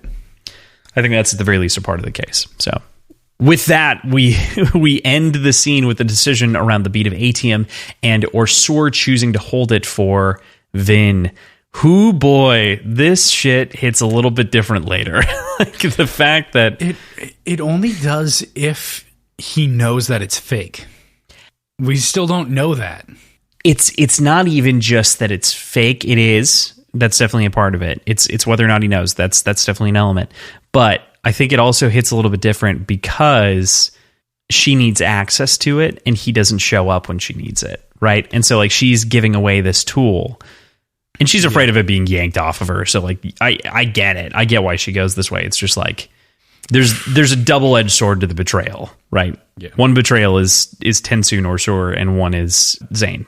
So Yep. Yeah. Yeah, it's kind of fucked. Kind of fucked. With that, we move into chapter 45. We got our logbook here to start it off. I know what I have memorized. I know what is now repeated by the other world bringers. Do you have any of those thoughts? Do you have any? I think what it evokes for me is just the idea of how much Sazed and Tindwyl are poring over these texts and effectively trying to memorize everything. You're getting kind of a meta read on it that way. Yeah, very much so. This feels bitter. It feels tongue-in-cheek. I still don't know quite how to read Quan in general because it feels disingenuous now. But there's a bit of venom, a bit of poison to what he believes now, or what he was preaching. That's permeating throughout like these little snippets. Okay. All right. Yeah, I think that there's definitely something wrong with Quan, it appears, right? Or like some bit. I think poison is even a good way of putting it because there's something that is bitter here in Quan. As though, especially even though we only have 2 sentences here, I know what I've memorized. I know what is now repeated by the other world bringers. Those are conflicting statements, seemingly. Given the other context that we have, they're like conflicting statements. He thinks that they're repeating a falsity. Yeah. Yeah. I'm not saying as though they're directly conflict, like they're not, but given a little bit more of the other context, we can get a feeling that he obviously doesn't believe the other world bringers, and that's not new really either. So, Any other thoughts on the logbook? What's tripping me up is the term "what I have memorized." You know, like that seems off compared to what we've been talking about before, where he is proclaiming something. This is him talking about something that he's learned and memorized. So I don't quite know what he's talking about. Okay. Yeah. I feel like you could sum up most of your reactions to the logbook in this book as, I don't know what he's talking about. That's true, because I don't know what he's talking about. Right. I don't, yeah. Fuck yeah. All right, so moving into the chapter, we have Sazed and Tindwyl having been working day and night and day trying to work out exactly what is going on with this prophecy here. Tindwyl having made it nearly a week based on her stored wakefulness, just absolutely burning the candle through their metal minds. But, you know, what'd you make of this little like tidbit here, which I think is really interesting to the power of Feruchemy? I mean, a week is such a long fucking time to stay awake and still be functional. So they're obviously tired here. Who wouldn't be? But I'm curious how this wakefulness functions. Is this something that's sort of covering up in ever progressing and still existent fatigue? Or is this like pausing the development of that fatigue and sort of giving you some more time there? So knowing the rules of Feruchemy, right? The rules of Feruchemy are generally store something to use something later. Right. So they store being tired. I'm not assuming store sleep, but like being tired or exhausted so that they could be wakeful later. Yeah, they store their energy, if you want to call it that. Sure. They store their, let's use their term, they store their wakefulness, so they spend some time being tired more than they would be otherwise in order to like capture that. Yeah. I guess I'm more talking about the sort of mechanics of how that gets applied. Is it over the top of the fatigue and that fatigue is still growing, but you're just like covering it up with more and more wakefulness? Or is it like fatigue stops growing as you like use wakefulness, and then once you're not using wakefulness anymore, like you just continue to develop the fatigue? That is a good and interesting question, specifically because we know that strength can be burned disproportionately, right? Like you can burn a ton of strength at once to become incredibly strong and burn through a week's worth of supply of, or like, you know, a week's worth of stuff. Mm-hmm. You can burn ferrochemy at different rates. So you've got a little bit more of a rate control. So that's a great question, because I wonder what the equivalent on that sliding scale is for wakefulness. That's a great question. I hadn't considered it that way. The way I'm thinking about it is like pewter dragging, where like you're covering up how exhausted you are, and once you let go of the pewter, you're gonna fucking drop dead. I don't think it's that intense. I do understand exactly the comparison that you're drawing. I think that it is closer to, it's somewhere in between. So it's like the fatigue, it's not like a fatigue pause, because eventually when you stop burning wakefulness, you are tired, right? But it is at the very least an incumbent divider, if that makes sense. Like it's going to divide down a lot more. I have a feeling if someone maybe were burning wakefulness for a month or two, let's say, just for extreme comparison, they might feel an incredible sense of fatigue. Not completely similar to what you're saying, but closer, I think, too. I think over the course of a week, it's more of like a, if you pulled an all-nighter for 36 hours kind of a thing, based on the vibe that we're getting from, you know, say it's snuck in a nap. So from an energy, coffee and popping Adderall for the last like week. Right. Pop an Addy. Kids at home, don't pop Addies unless they're diagnosed. In which case, listen to your doctor, not your drunk friends on the internet. That's true. So fatigue, you know, it's a thing. So what do you think about Tindwell's assertion about Sazed and dead religions being something of a delusion? Given their kind of arguments back and forth, where do you land on the conversation that they're having inside of the texts? Yeah. So I think there's certain aspects of that conversation that I agree with both of them. From Sazed's perspective, I agree with the idea of religions are an expression of hope, and that hope gives people strength. I think that's a very noble and reasonable and completely understandable stance to take. I think what she gets really hung up on, and what I agree with her on, because it's for a very good reason, is that he asserts that he believes all of them. And I can get behind the argument that all of them are important for the exact for that exact reason, that like it gives hope and hope gives strength. Like it's all important. I don't understand how that crosses into genuine belief though. And my one justification for that is that from his perspective, if anybody believes it, they aren't dead religions anymore. I think that's yeah. So that's my take on it, I guess. I agree with you there. I want to say a couple of things here. One, the quote that you quoted, "The religions are an expression of hope, and that hope gives people strength," I think is one of my favorite quotes of this book. It is a very strong quote that explains why people believe in religions in general, but also is kind of a core of this series, as we've learned, is that religion and prophecy, therefore, through inside of this world is profoundly important, especially through one of our protagonists, Sazed. So we still get Lord Ruler being used as an exclamation from most of our characters. I swear. Right. So faith is critical inside of this novel in various components. To your point on the dead religions, right? That's what she refers to them as. Yes, correct? Right. Yes. Yep. She refers to them as dead religions. I think you're also entirely on it with the idea that he keeps all of these inside so that he can mention them to people, so that he could potentially find a way to console one person. And he has all of these ways to console people, basically on different problems, or give them something to believe in when they're hopeless, because there are so many different systems and answers out there for people. And that's why I find this section so interesting, is it's interrogating the idea of false hope, Or like, it's not exactly false because of the way that Sazed like portrays his belief, but Tindwyl believes that it's kind of giving false hope because it's like maybe the religions would still exist.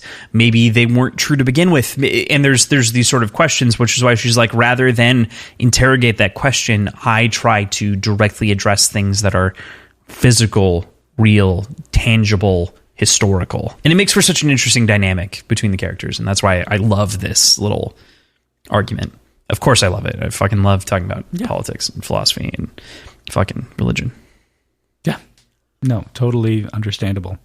I think, oh man, I had something right there. There's so much here, man. I think we can safely continue on. We will have so much more to talk about, I'm sure. So if we feel the need, we can reapproach this. Okay. And then we arrive at the book that they've crafted unbound here on the ground and desks between them. Kind of, like we said before, it's mostly paper that's been strewn about there and books open because they mostly are scanning their copper mines and maybe the things that they've since written down. And to quote here, it is the most important thing that Sazed had ever written, and it's been damaged. Every single copy of that one sentence right at the very end has been damaged and removed by something, regardless of it being on the rubbing that's inside of the chest or the 3 different copies that they're laying out on the ground. In all 4 places, it's been removed in exactly the same spot, in exactly the same pattern, no deviation, no deviance between them. That sentence, of course, that has been removed is, Elendi must not reach the Well of Ascension. He must not be allowed to take the power for himself. So, that said, this feels like ample prediction time. Yeah, it does. I need a call. What, who, or how was this done? So, the fact that it's so perfectly done, like you mentioned, exactly the same way on every copy. I don't think it was done by somebody mortal or corporeal in that sort of way. Like, I don't think I'm not going to say human because we know that there are other species of intelligent life around. My point is, I think it's that creature that Vin sees, that entity that Vin sees in the mist. I think it's related to that, and I think potentially it's a motivation. It's a way of not discouraging somebody for going towards the Well of Ascension. Like, when you say not discouraging, what's your intent there? Are you saying that I guess by removing it they're discouraging, or by it existing?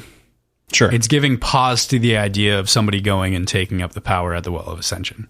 Like, it's giving sort of a sense of trepidation or of danger associated with, like, an existential danger associated with going and taking up that power.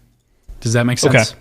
Yeah, I think I get it. It's more of a way to, like, if this entity would, for example, wants Vin to go to the Well of Ascension, this passage could be something that could tell her, maybe that's more risky than I want to take.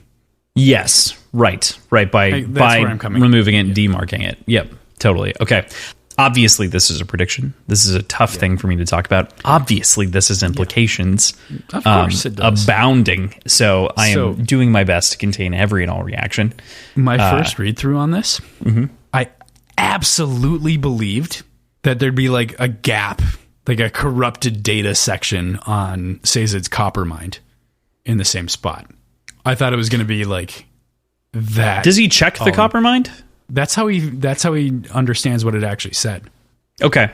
I don't remember. Yeah, because that's how he is able to quote it.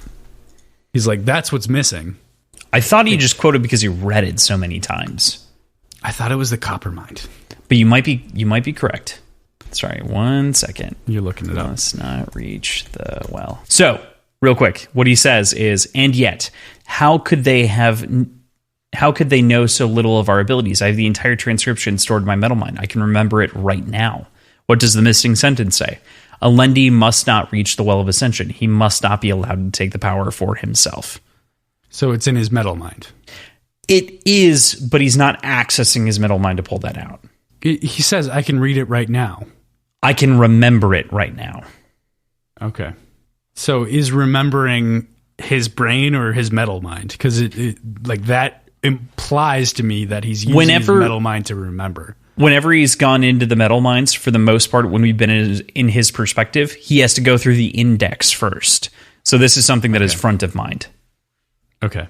So it's possible that that's still a corrupt, like, removed piece of information. Yeah, that's really what I was kind of getting at, is that I didn't want to disprove that theory. Yeah. I was trying to reinforce the idea that, So even with that quote, that's how I would read it, as though he was reading it through the metal mind. But I think you had a good read on the first read, was kind of I appreciate the way that you are sort of not shooting it down, but giving a benefit credence. Of the doubt. Yeah. And again, I think my point is never to be the arbiter of truth around what you're saying specifically, but sometimes the reason that you're arriving there, at the very least, to make sure you have the proper basis of information for your assumptions, which is the only reason that I would go back and do something like that. So for sure, I think your assumption about the corrupted data is one that you could make in the most gobbledygook way of working around our bizarre relationship inside of these books. How else does one explain what's going on? So we move on from the sort of scene of the studying and everything that had been going on there and the confusion, and Vin arrives, and she and Sazed have a very frank conversation. Of course, I really enjoy her friendship. I also really enjoy how she ushers, she's like, get Tyndall out of the room. And this comes up as kind of a recurring bit throughout this chapter. But I really, really, really adore their friendship. And Sazed's compassion for Vin is really second to none. I'm personally very glad, and I really find him to be much more of her father figure instead of Kelsier. I think Kelsier, like the proper reading on this, to me in my head, is Kelsier is like the Obi-Wan who isn't really dad. It's more of like a kind of teaching you the ways, even if sometimes the ways aren't perfectly correct. And Sazed is more like an adoptive father. But I think it's Sazed easy to think Anakin. Yes, and Qui-Gon Jinn at the same time. They fucked. It's fine. The Force Ghost fucked, for the record, not anything else. Sure. Yeah. Right. Yep. But yeah, I just think that the dynamic there, it shifts, and it really becomes more apparent over the course of this book. And I think you're entirely right. And this is something that I hadn't actually put my finger on, but completely encompasses what I felt about Sazed. The idea that he is the father figure to Vin, which she's never had, ever. Like the closest thing that she had before Kelsier, which wasn't a great father figure to begin with, was Reen. And fuck that noise. Right. I mean... Yeah. And Kelsier, by comparison, feels like an older brother. Like... Kelsier very much feels like an older brother, or... Yeah. Older or like a mentor figure, But if we had to... Yeah, but not in a fatherly way. Right. Very explicit, like, not explicitly, but very...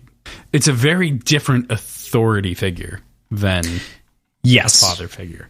Yeah, that's a great way of kind of adding that little flourish of phrase, because I think that you do need that turn to really explain that. Sazed, the reason that Sazed is this father figure is because he listens to Vin consistently and is always there, always ears open. And then in addition to always being aware of her perspective and always listening, he also spends a lot of time giving her advice, but not always, not in a way that's confrontational, like more of like offering up information, which I think is something that a lot of like people can benefit from, is instead of educating or like pushing education on someone, instead just offering up information, being like, this is a perspective. Think about the perspective. What do you think about the perspective? It feels more fatherly than what Kelsier was doing, wherein it felt more like training. It felt more like giving guideposts to someone for them to follow. So that feels less fatherly, I think. Yeah. To me. But Yeah. I think I'm with you. Sure. Cool.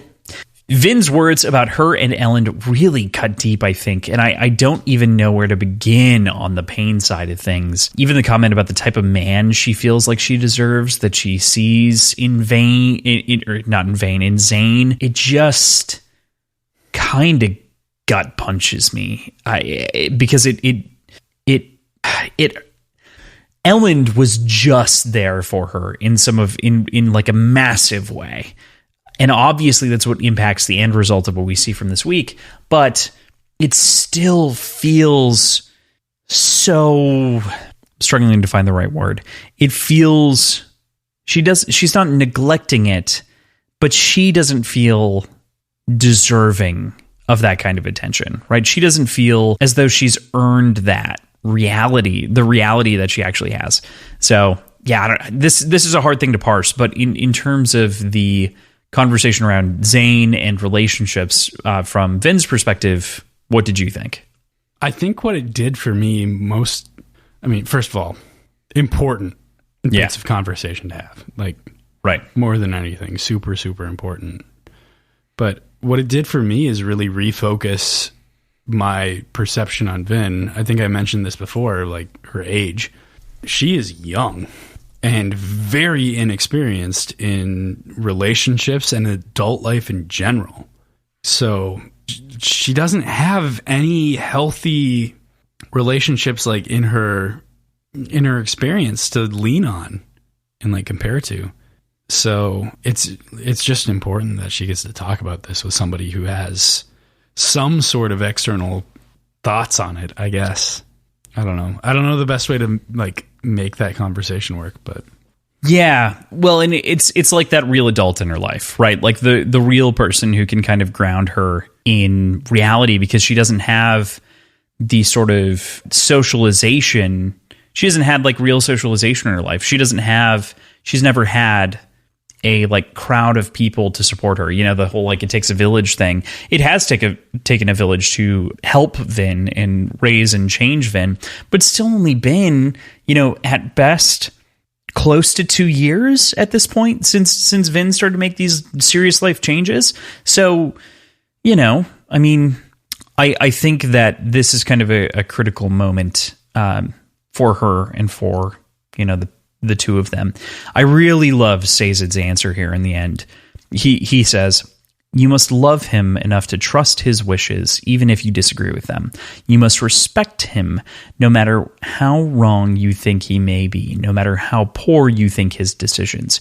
You must respect his desire to make them, even if one of them includes loving you." So I keep thinking about that father figure comment. Yeah.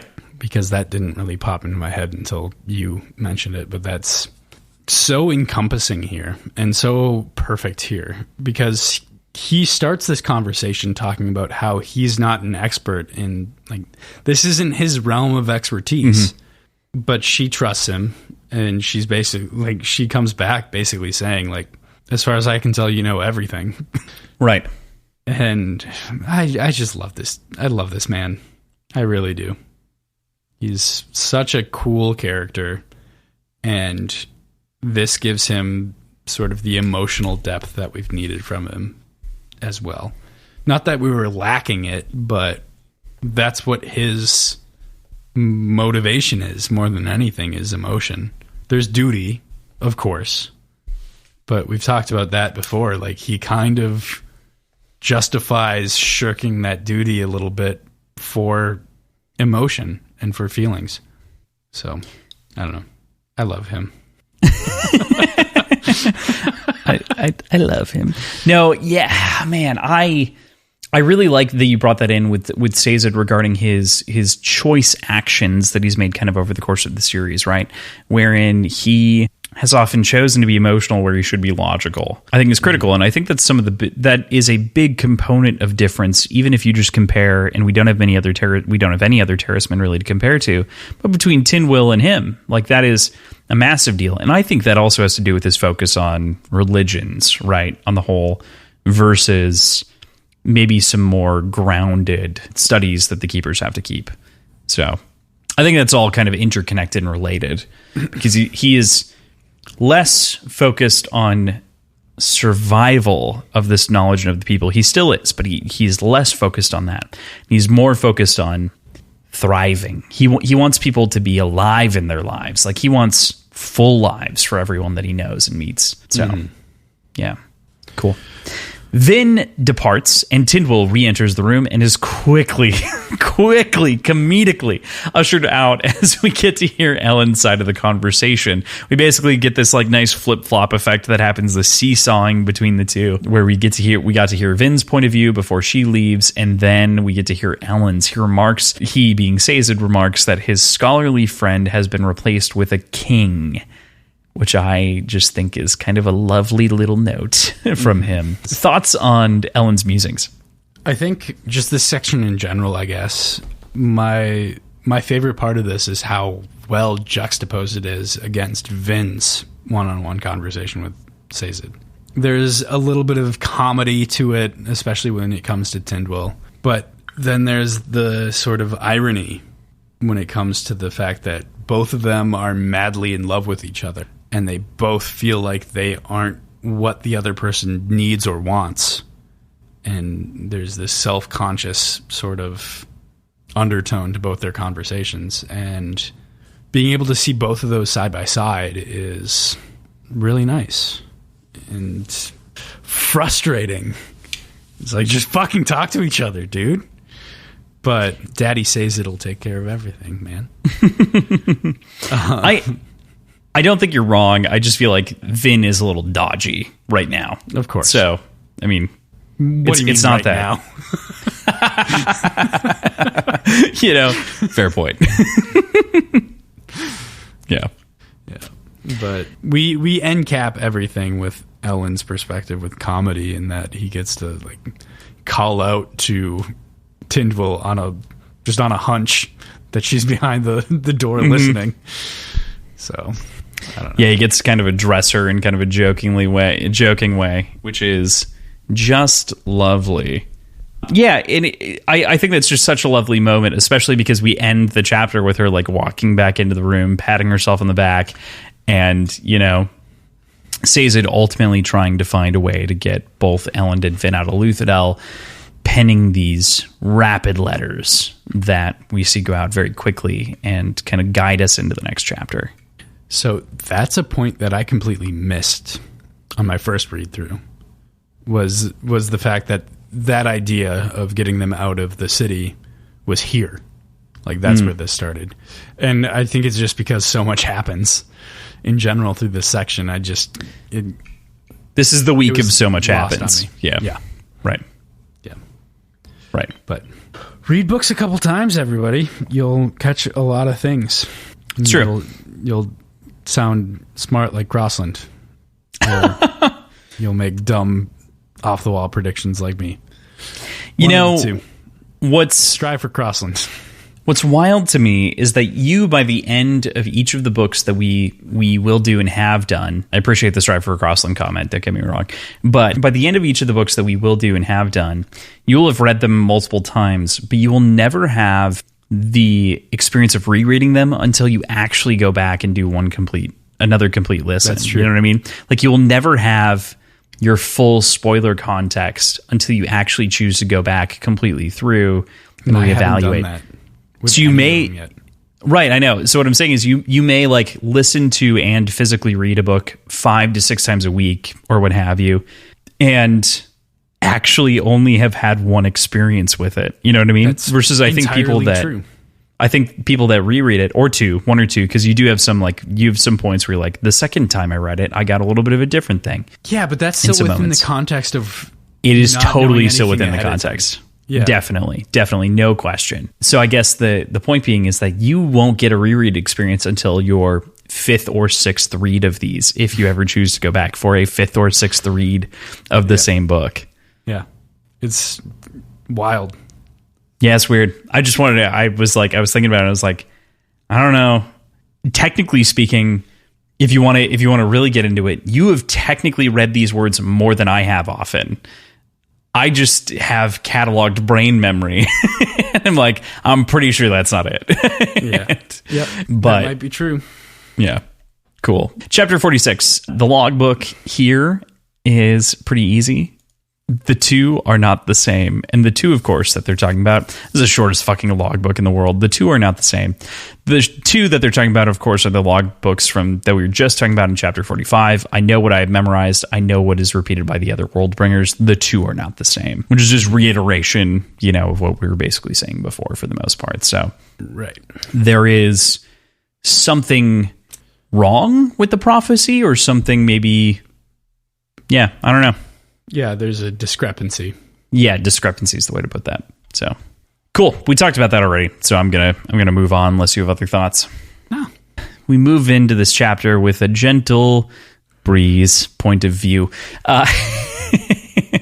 And right off the motherfucking bat, there it is, finally. Jesus, I can't believe this isn't cited anywhere in any of the wikis. I'm gonna fix it myself. But Breeze admits to being a full-blooded noble. And this is where it becomes a full textual thing. I know that you and I off air, I think, had talked about, like, Brandon does have a hierarchy for things. Book text is always first. Words of Brand, or annotations are second. Words of Brandon are third, effectively, in terms of hierarchy of canon truth. And given his original thing that I brought up all the way back in, I think, like, episode 5, is right and true and proper. It was brought up in the wrong spot because of paying attention to those notes.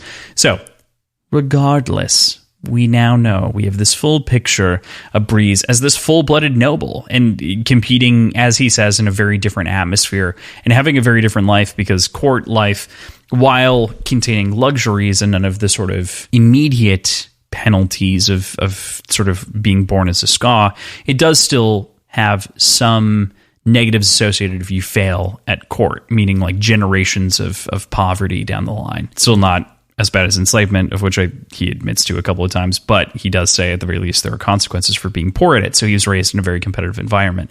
But now I think we can really kind of have that conversation that we've started and stopped having for a very long time. What would Kelsier do if he had known? Okay. So I guess first of all, I want to address, like, if we hadn't talked about this before, I think this would have come completely out of left field for me. Like, except for what you had told me, I had no inkling that he was a noble. So, there's that. But, anyway. Kind of brought up. It's kind of mentioned in that chapter. But it's not... It's that chapter where Sazed refers to both Ham and... It's the Lord thing, right? That we've talked about previously. Yeah, anyway. Yeah. I just wouldn't have put any weight into it. Got it. In general. But I don't think Breeze would have been a part of Kelsier's crew if Kelsier had known. And I think that's frankly kind of all that would really change. Our story probably wouldn't be very wildly different. There'd just be a different soother in the crew. That said, I think that he has become such an adept soother because of his upbringing as a noble person. He was able to spend time honing that ability. So finding somebody as well versed as Breeze is would have been a tough task. Yeah. Okay. So to the point of what you're saying, I agree with you. I think that if Kelsier would have known that on the front, it wouldn't have changed the story that much. But if he would have found it out instead of his own crew, do you think it would have impacted his opinion on nobles? Which was really kind of if he found it out in the middle of the heist, given his high propensity for not giving a shit about nobles, do you think it would have shifted his opinion? I don't think it would have shifted his opinion of nobles. I think it would have shifted his opinion of Breeze. And therefore would have given maybe a lens to view Elend via what Vin was saying back in Mistborn 1. Where she was like, not all nobles are bad, because Kelsier and Doxson were of the opinion of all nobles were bad. The opposite. Like, he would have dropped any caring for Breeze in general. Oh, okay. All right. Like, maybe not actively kill him, but... No, okay, yeah, I thought you were going the other way with compassion. No. All right. I mean, yeah, no. Kelsier, yep, all right. Cool. Kelsier would have killed Breeze. Got it. No, I don't think he would have killed Breeze. I think he wouldn't have done any... Like, I don't think he would have ever gone out of his way to save him if he was in hot water, though. Sure. After he found that out. Yeah. Okay. All right. That makes sense. I just wanted to, at the very least, add clarification now that we've got a firm, solid flag that we can plant in the ground. So, Right. I want to just bring up, there's this little bit of clever writing here that happens inside of this chapter. So he'd come to believe that he wouldn't have to worry about intra-crew conspiracies anymore. Kelsier's crew was an almost sickeningly tight group, and Breeze did everything within his allomantic powers to keep it that way. And I love the little like twist on everything in his power to keep it that way. Like that is a classic phrase inside of writing. In his allomantic powers to keep it that way. It's just like a nice little... So what I take away from that, that's plural. It is, isn't it? Feels like a mistake. Allomantic, everything within his allomantic power to keep it that way. Or Breeze is a Mistborn. That is the alternative. All right, that wasn't the point here. I just wanted to point out that Brandon is occasionally punny, and this is a great use of, a clever turn of phrase and turning it into something that is not cheesy and, in fact, a really funny use of, a common turn of phrase. So, right. I want to give him credit, but you're not wrong. But plural. This is the problem. Right. Okay, so moving on from there. Breeze receives a hastily written letter and quickly goes to Sazed's side, fearing a potential trap, which is quickly revealed to be just a couple of people hiding from Elend to discuss the situation about him. And wow, the crew has some heavily varied opinions. This sort of disharmony we see here is certainly something new. We've always talked about the way that they like drink together and have all these, different moments, and it's always camaraderie and joyous. But this is truly like a bunch of instruments playing wrong notes in a room together. Yeah. More than anything, we see a pretty new side of Doxson, I think. Like there's the comment on jealousy of Elend getting the throne and after Kelsier's gone. And he's certainly asserting himself in a way that kind of counter to everything we've come to know about him in the past. Like he does back it up. Everything he talks about, he backs up with justification that they can't let Kelsier's legacy fall to ruin. But he talks about like joining Straff, right? Straff or Set. I can't remember. Oh my God. What is, I think he's talking about Straff. Yeah. And double check here, but continue. But regardless, even with the justifications, this felt Straff off enough. Okay, Straff. This felt off enough from what we knew about Doxson's character that during my first read through, I absolutely believed that this was pointing us to believe that Doxson is the imposter, and that there's like a subtle push that's becoming a little bit less subtle now because they're kind of in crunch time. Like that's the sort of vibe I got off of Doxson in this read through, or on the first read through rather. Definitely. And I think that is, it feels intentional, especially because of the way that we, in every other case, had like firm proof, but with Doxson was the most emotionally driven proof, right? Because if we think back no allomancy there. Yes. Not only is there no allomancy, but they're like, we're given the example by Orsor at the time, of which we now know to kind of be, I mean, he's probably mostly telling the truth, but at the very least we can say confidently, at the very least wasn't being completely honest about everything, that he was probably intentionally misleading her about Doxson and the amount of studying that could be done to pull something off. So this is a great mislead. And I also think is a complex read of Doxson's character, because we know that he's not the imposter now, and shows a different side of the man under stress and under pressure. Yeah, completely different dude. Very much behaving in a very abnormal way. So we move on there from the part of the plan that is stressing everyone out, which is that Straff has came to the conclusion that Clubs and Breeze were talking about on the wall far earlier inside of the book. The moves that Straff is making is setting up the city to fail by him decamping, to leave them open to be attacked and ransacked by the Koloss. And jeez, is this a heated conversation? Our answers range from, let Straff have it, to let Josties have it, to fight and die. And man, does Clubs get his moment in the sun here? He gets like almost a page worth of dialogue in his moment. It's really this moment of pride, reminding us of what Kel would want the crew to fight for, which I think, if nothing else, anyone could agree that Kelsier's idea of what should be done for the benefit of the Ska, everyone in the crew agrees with. So they're all on that same page. Right. It's all chaos, regardless. Yeah. Right. I think that's kind of indicative of the fact that there's no real good way to go about this in general. Right. Like, the city is pretty inevitably going to fall here. Clubbs' speech, though, was so inspiring and so, like, uplifting in a morbid way.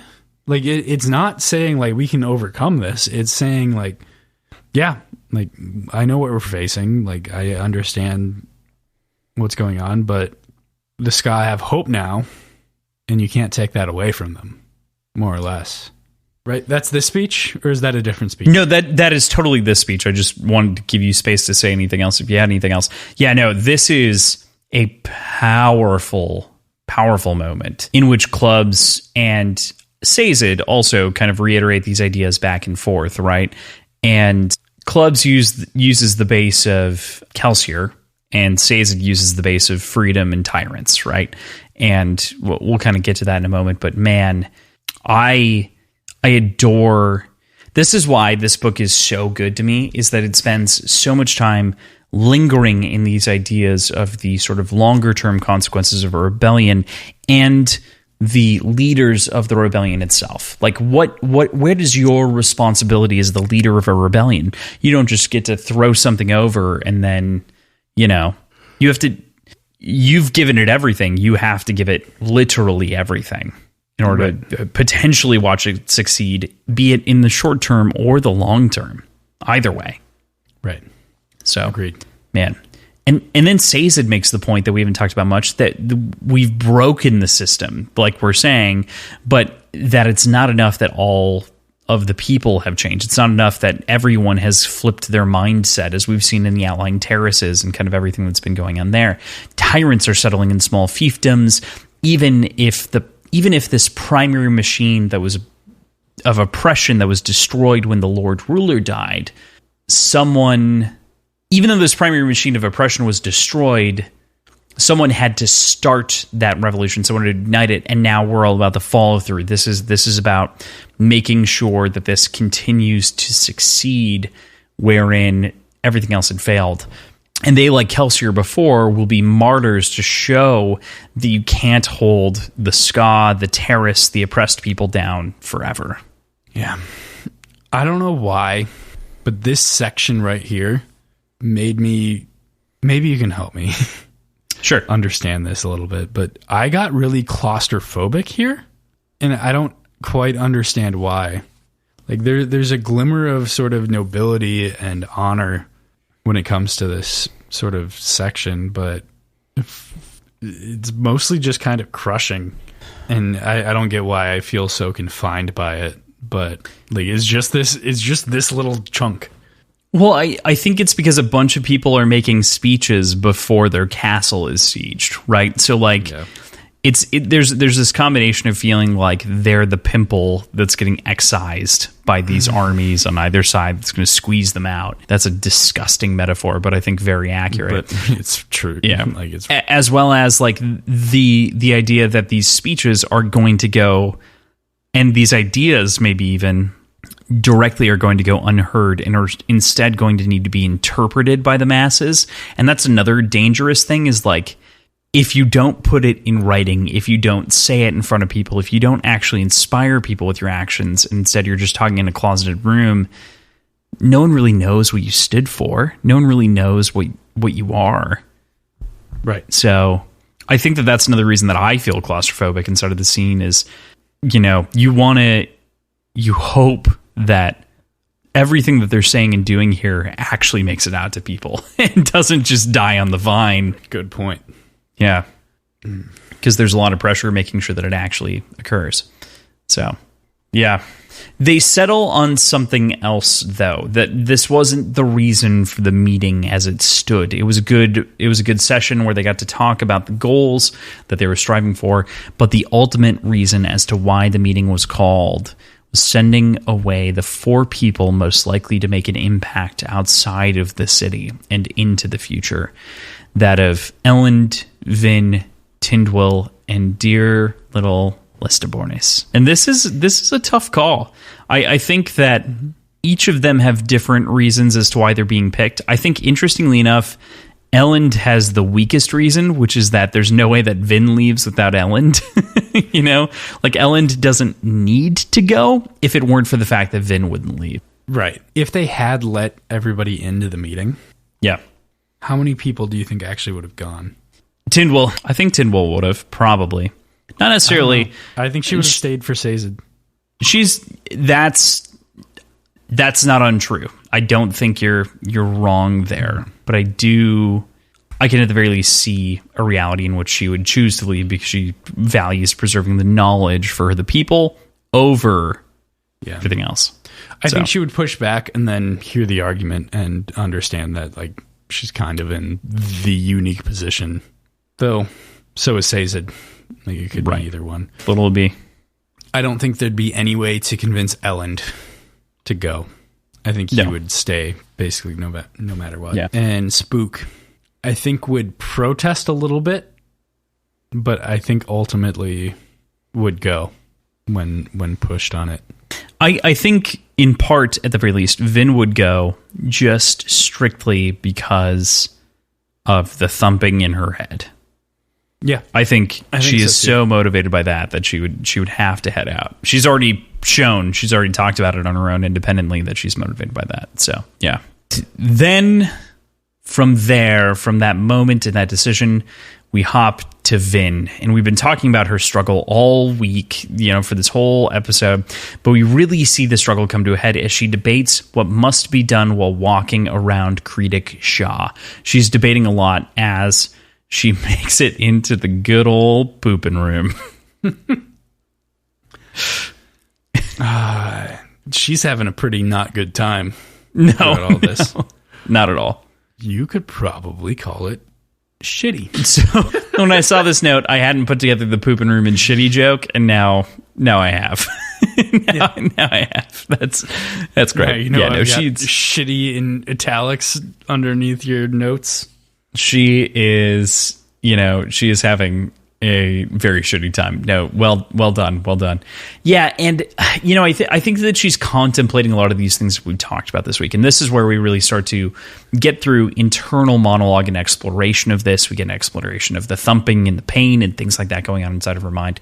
So I don't want to spend too much time here, but any other thoughts on Vin monologue? No, I think we can keep buzzing through. We've got a lot to cover. I know, but, at a certain point, what do? So, she's contemplating a lot in that room, including why the Lord Ruler would choose to settle where he did as opposed to where his people were, as well as the Well of Ascension was, the Well of Power, that he was kind of drawing from was. But that he appears to have been drawing from was. But she's still left with that key decision that is raking her soul. Elend or Zane? Elend or Zane? Do you have any thoughts about the Lord Ruler and where he's settling and why? I have a theory, and I think it has to do with Vin's feeling of the beating. Okay. I think they're in a position that's kind of the farthest you can be while still hearing it. That's my guess. Something like that. It's as far away as possible without getting out of the realm of influence of whatever's there. Being a problem. Okay. Yep. All right. That's an interesting proposition. I dig that. So we then flip to Zane, in which we hear the warnings of God, angry and demanding for him to kill some assassins who are trying their best to get to him. He, of course, dispatches them readily and easily and makes his way to Strath and spares him. Yeah, this is that Zane motivation thing. Like, what the fuck is going on between him and God in his head? Like, sometimes he's just fighting against him. Like, anytime... Well, I guess sometimes he ignores him altogether. Like, anytime God tells him to kill somebody, for the most part, he doesn't. Then sometimes he poisons his father, and sometimes he pardons his father. Like, I don't know. it all just kind of builds into the theory or into the tragedy of Zane to a certain extent. Yeah. And like you said, it's this tragedy of Zane, and it's this idea that he states in that moment that it's like the only reason that he doesn't kill him is because he's his dad, and like killing his dad he thinks is wrong. And you have a tough time disagreeing with him on a fundamental level, but at the same time you can feel something deeply incorrect with him there. I don't know. It's tough. Yeah. Yeah, he says, because you're my father, a man shouldn't kill his father. And then he even says, inside of his internal monologue, with that, Zane bid a final farewell to the man who created him, a man whom Zane, despite his insanity, despite the abuse he'd known over the years, loved. And that's the toughest part of that relationship is there's something else in that sentence that I think we need to go over, especially when it comes into play with the spike through his chest. The man who created him does not necessarily mean siring him, but could still be considered father, much like the Khandra considered the Lord Ruler father. I don't think that's a crazy stretch. I do think that this is... So you use the term sire specifically there, and I want to like dial into that just a little bit. The term sire is, I think, kind of how Zane is evaluating this. It's like the lowest tier. It's like the lowest tier of like being responsible for someone's birth, because this is sort of Straff's MO, right? It's like just having a bunch of kids. It's like he is his father, but at the same time he hasn't been inconsequential in Zane's life, but ultimately he hasn't been of much of a positive impact. He hasn't been much of a, he's been an influence, I guess. So that's even tough to say. But I do like the reading between the lines of the maybe there's something about the spike in the chest there too. Well, my other thought and the implication that I'm trying to make is that Zane is very clearly a powerful Mistborn. Yeah. Yep. More than most. Not more than Vin, but more than most. Probably more powerful than Kelsier was. The idea that he's not Straff's biological child, if I'm following that thread, means that his bloodline isn't as pure as it could be, and therefore isn't as much of a threat or as much of a consequence to the idea of like producing more Mistborn that could pose a threat to our heroes. Okay. That's sort of like the extension of the thread I was going on. Sure. It's more about the long game with Straff in his reproductive decisions, less the immediate game with Zane. Correct. At least it's partially the immediate game with Zane, but it's more about the long tail of Straff. Okay.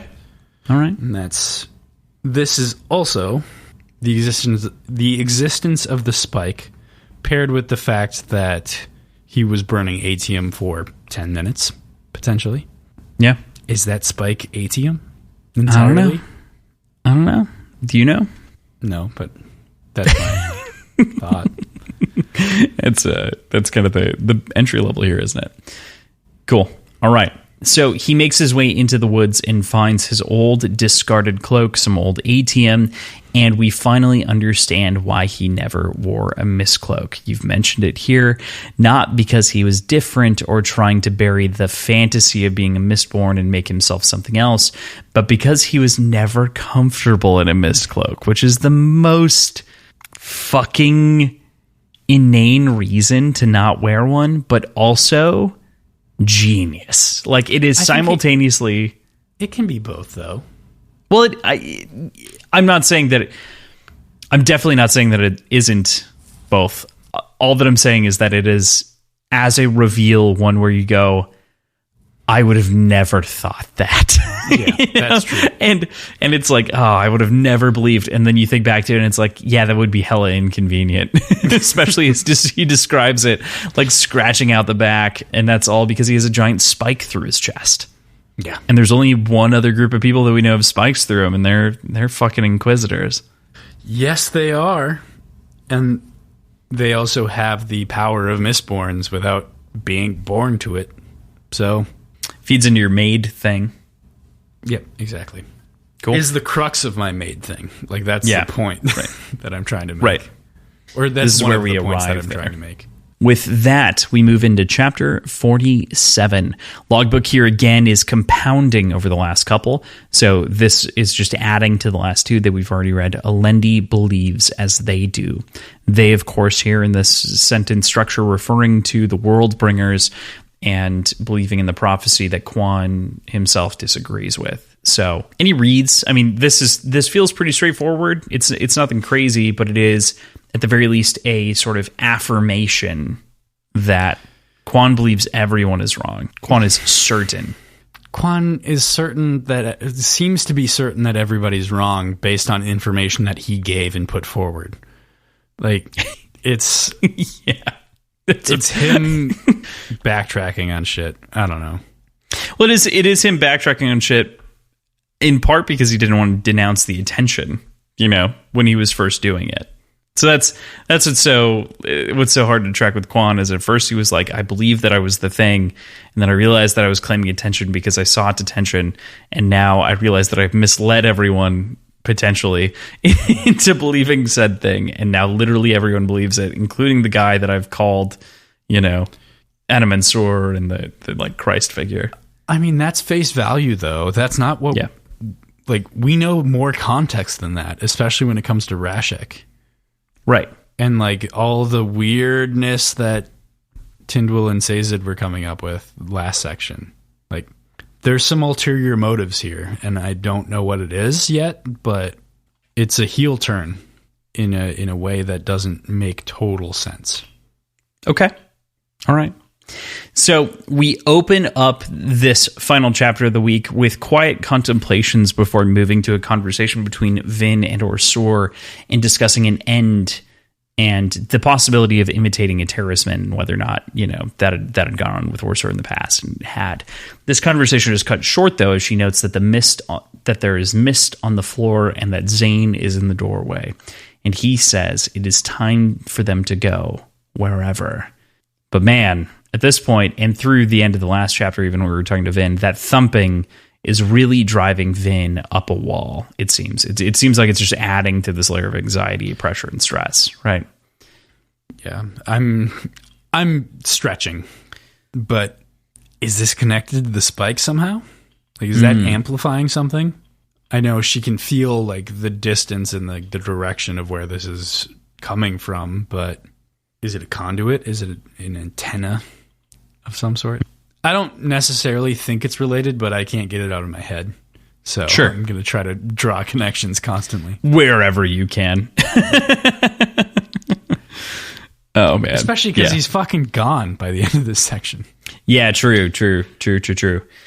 And that seems to be a part of this, right? Is that thumping maybe caused by something else? So I don't think that's a bad read. That always sounds like I'm talking down to you. I know that you know that I'm not talking down to you, but I feel like I need to reiterate for other people, I don't mean that negatively. Yeah. I just sometimes don't know how to say positive things when I mean neutral things. I am fully aware. Oh, no, you are fully versed in my negative neutral. This is me addressing anybody who might have beef with that. I am fully aware that Crossland knows a lot more about future context of things that would be spoiler in the book. So I take no offense to any way that he responds to anything, because sometimes it's just, I have to respond to this stoically so I don't give anything else up. And like, we just kind of have that understanding with each other that like, sometimes I will be met with a stone wall as far as like things that I say goes. So that is definitely true. I also sometimes feel like with friends and otherwise, I respond to things with a negative tone when in fact I'm rather neutral on it. Like it's, you know what I mean? Like I use negative words to imply like neutral connotations, if that makes sense. Yeah. That's kind of all of us. Yeah. I'm not trying to. It just happens that way sometimes.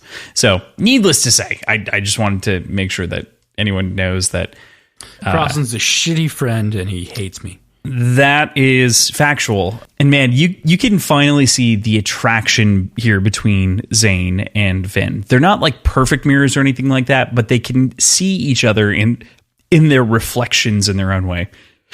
They're both very clearly damaged people, hardened and reassembled by the lives that they've had to live. If you want to look closer at Zane versus Elend, it's kind of a trust and love versus attack and power thing. And I think you could even go so far as to maybe extend that comparison to Elend and Sazed and Kelsier and Zane, although not entirely. Kelsier had some like love elements, but at the very least you can see those kind of at least semi-parallels between the two. And how they value those things against each other as the two sort of characters, Zane and Elend. But Vin realizes she can't go without Elend. She can't leave without him.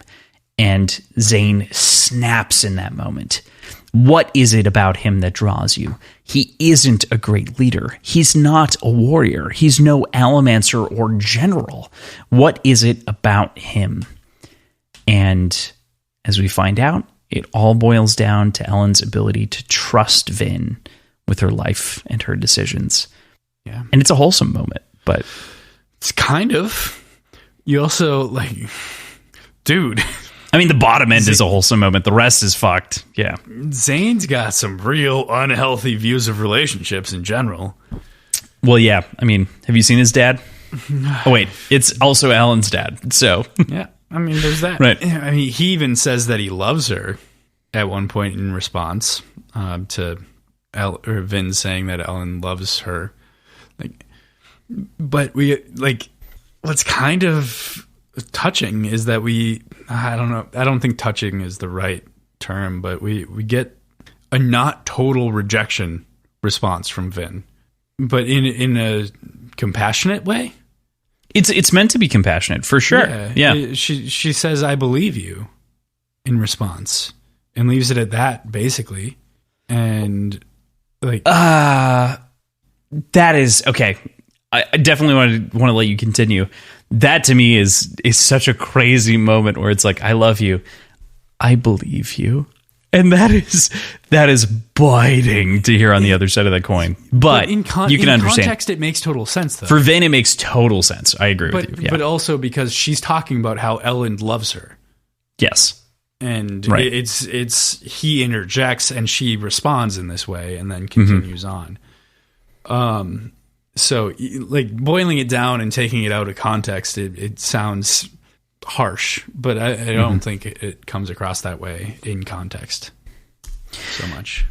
So, like, I think she's got a strangely good, healthy grasp on a relationship at this moment, which is pretty different from the rest of the section when she's talking about relationships.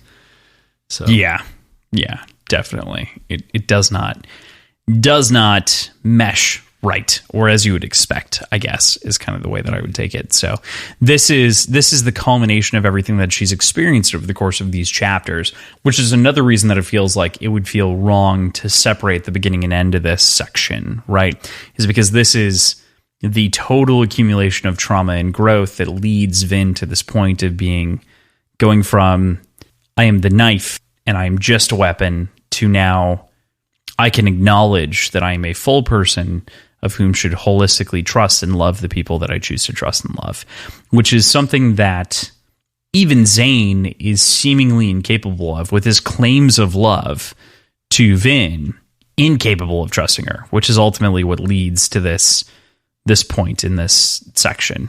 Yeah. Right.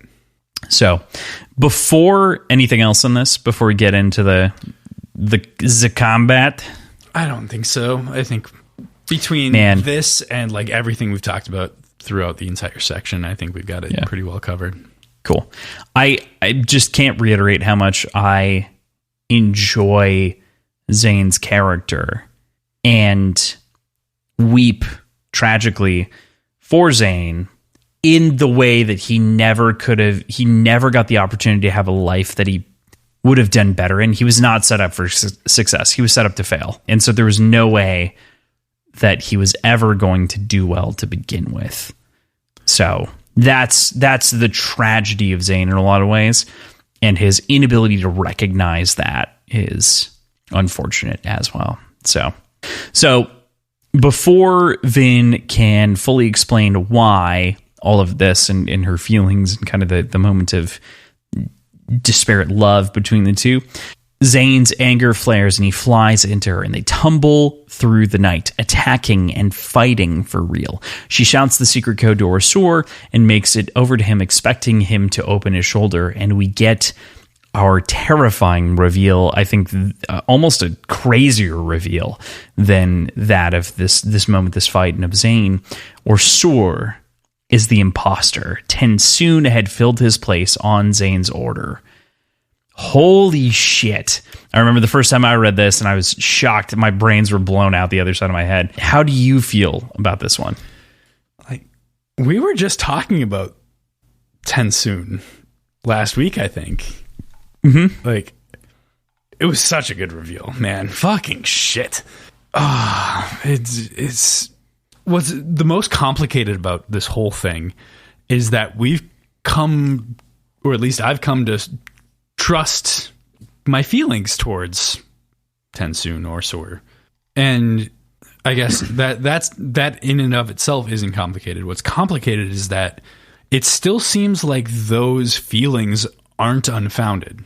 Like those feelings are still valid.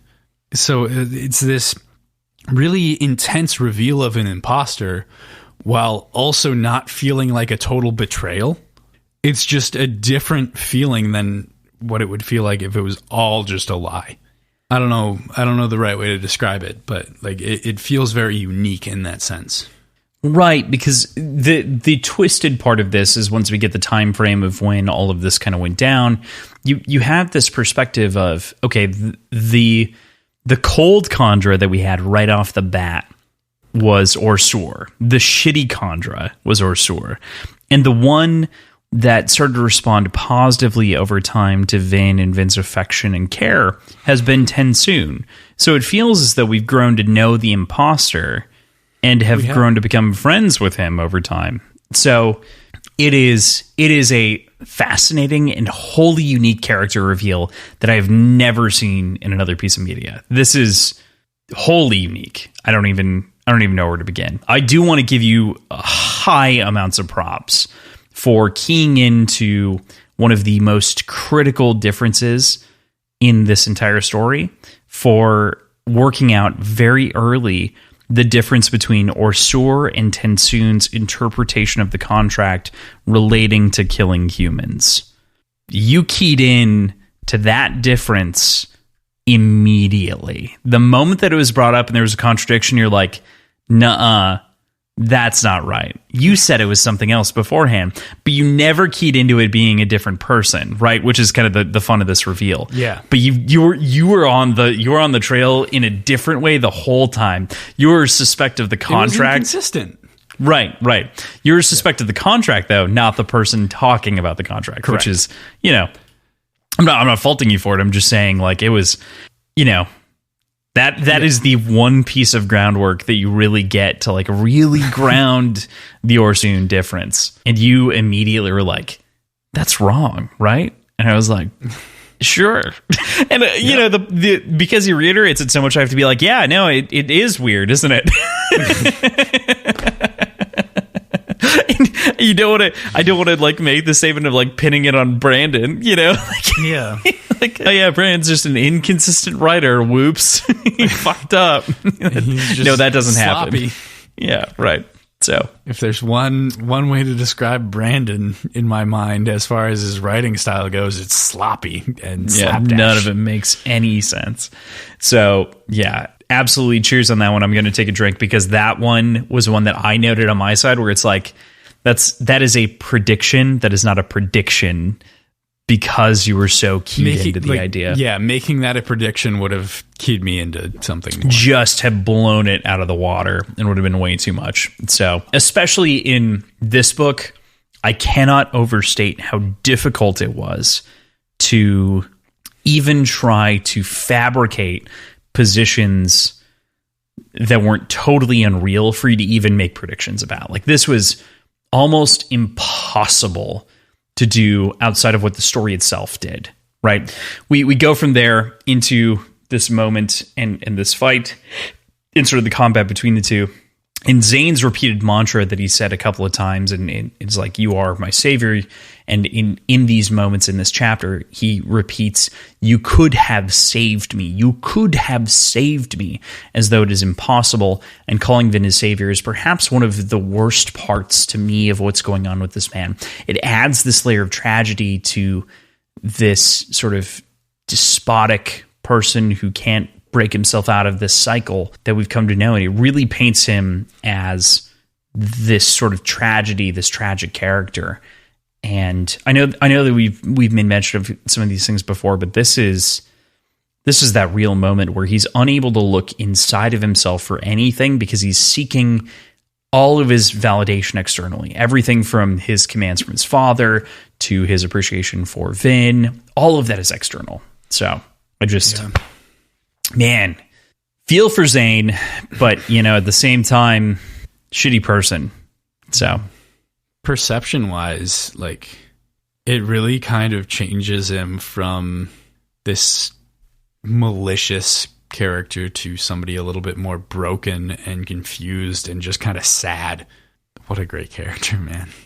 Totally. And it's unfortunate, of course, that this is the end. They get into this incredible bit of combat, and despite the odds for Vin, and despite her lack of atium, as we find out with this lead ball that is actually not really atium that we get to a little bit later, she continues to fight back against Zane, knowing she's going to die, pulls on all the stops. Duralumin, we find out, though, is another betrayal of Tensoon, who shared the trick in secret beforehand and shared her knowledge about the metallurgist of whom gave her duralumin and who's experimenting with her. And the tables completely turn. Vin is on the back foot, and then Tensoon's little outburst presses her to soothe him, gain control, using Tensoon against him. There's so much here. There's so much here. Oh, there's a ton. It's like the epitome of, like, how do we talk about all this at once? I mean, I guess we don't really have to. We can kind of lump it together like you are. I was on the edge of my seat the entire fucking time through the first time reading this. It was exhilarating. And every single action felt like it could be a horrible betrayal or a turn of fate or something. Like, there was always that idea that either something very good is coming or something very bad is coming. And it's just one of the most fun fight scenes I've ever read, I think. Yeah, to even call it a fight scene feels gratuitous until the end, because it is almost a torture scene in some ways, in the way that Zane just has the upper hand the whole time. Vin is like putting up her best effort, don't get me wrong, and I definitely am not saying that she is the underdog, but Zane is very much in control of these moments, and so it is an intense scene in every way, shape, and form. And that almost works. That pressing on Tensoon to get that little chunk of atium out almost works if it weren't for the fact that the atium was really lead, coated with that outside of atium. We've talked about this paranoia often with Zane inside of this episode. She tries, despite that, to fight against him, trying to let that atium burn out, and then realizes that the atium is imperfect. She gets him in this moment by clearing her mind and not planning her strike, but instead reacting to his. And she gets him right in the windpipe, right in the throat, taking him down. I was expecting something like this to happen for a while. And like ever since we found her without any atium, I was expecting something special with Vin to happen to say that she could like defeat an atium using Mistborn. That said, even though I like kind of expected it to happen, it still paid off. It was still satisfying to see that payoff. So yeah, it was exciting. Yeah, it is an incredible payoff and moment. The idea that she can like kind of dodge around and watch this man of whom is basically reacting the equivalent of 3 seconds in the future and pending himself up and waiting for him to see how he changes his reaction for her to react. Genius, and fits within the system. Like, that's, I think, the most critical part of this, is that it is well defined within the system and not untenable. Because otherwise this could feel like a shorthand hack, you know? For sure. Yeah, fairly easily. So she gets him in the throat, and from there we cut to Zane for a moment, and he mentions the voice. That voice that's been in his head this whole time. God had never tried to convince him to kill her, but God does speak to Zane in those last final moments and lets him know that he wasn't insane.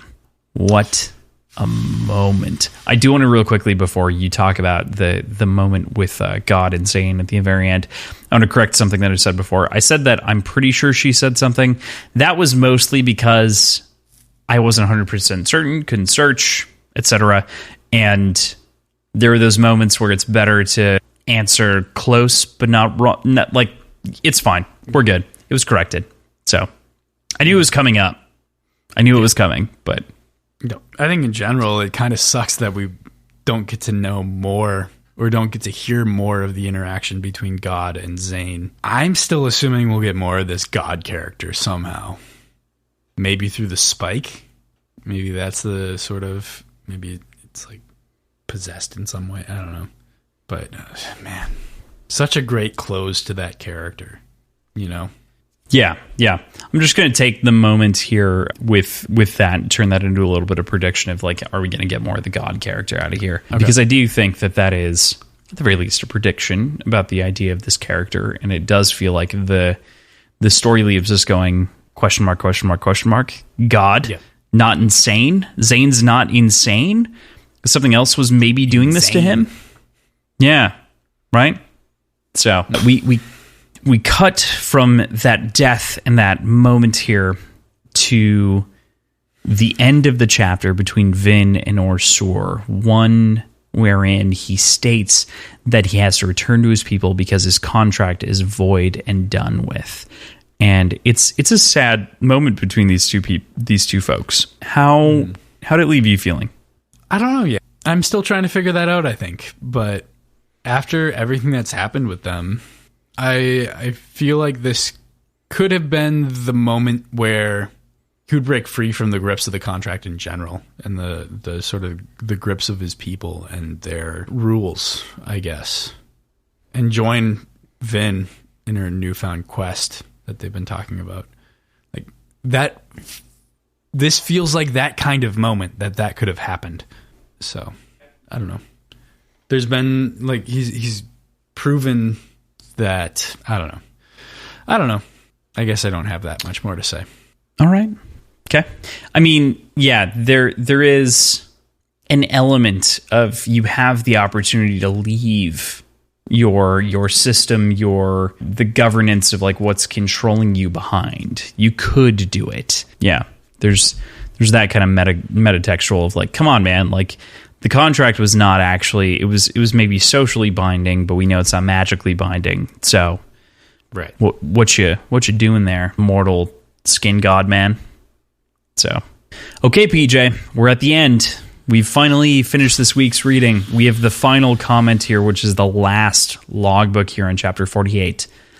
He is a good man. Despite it all, he is a good man, a sacrificing man.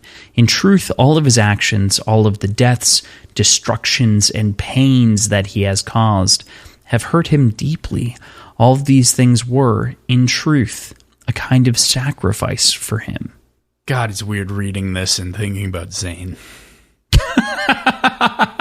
I'm serious. Like, read that again, thinking about Zane.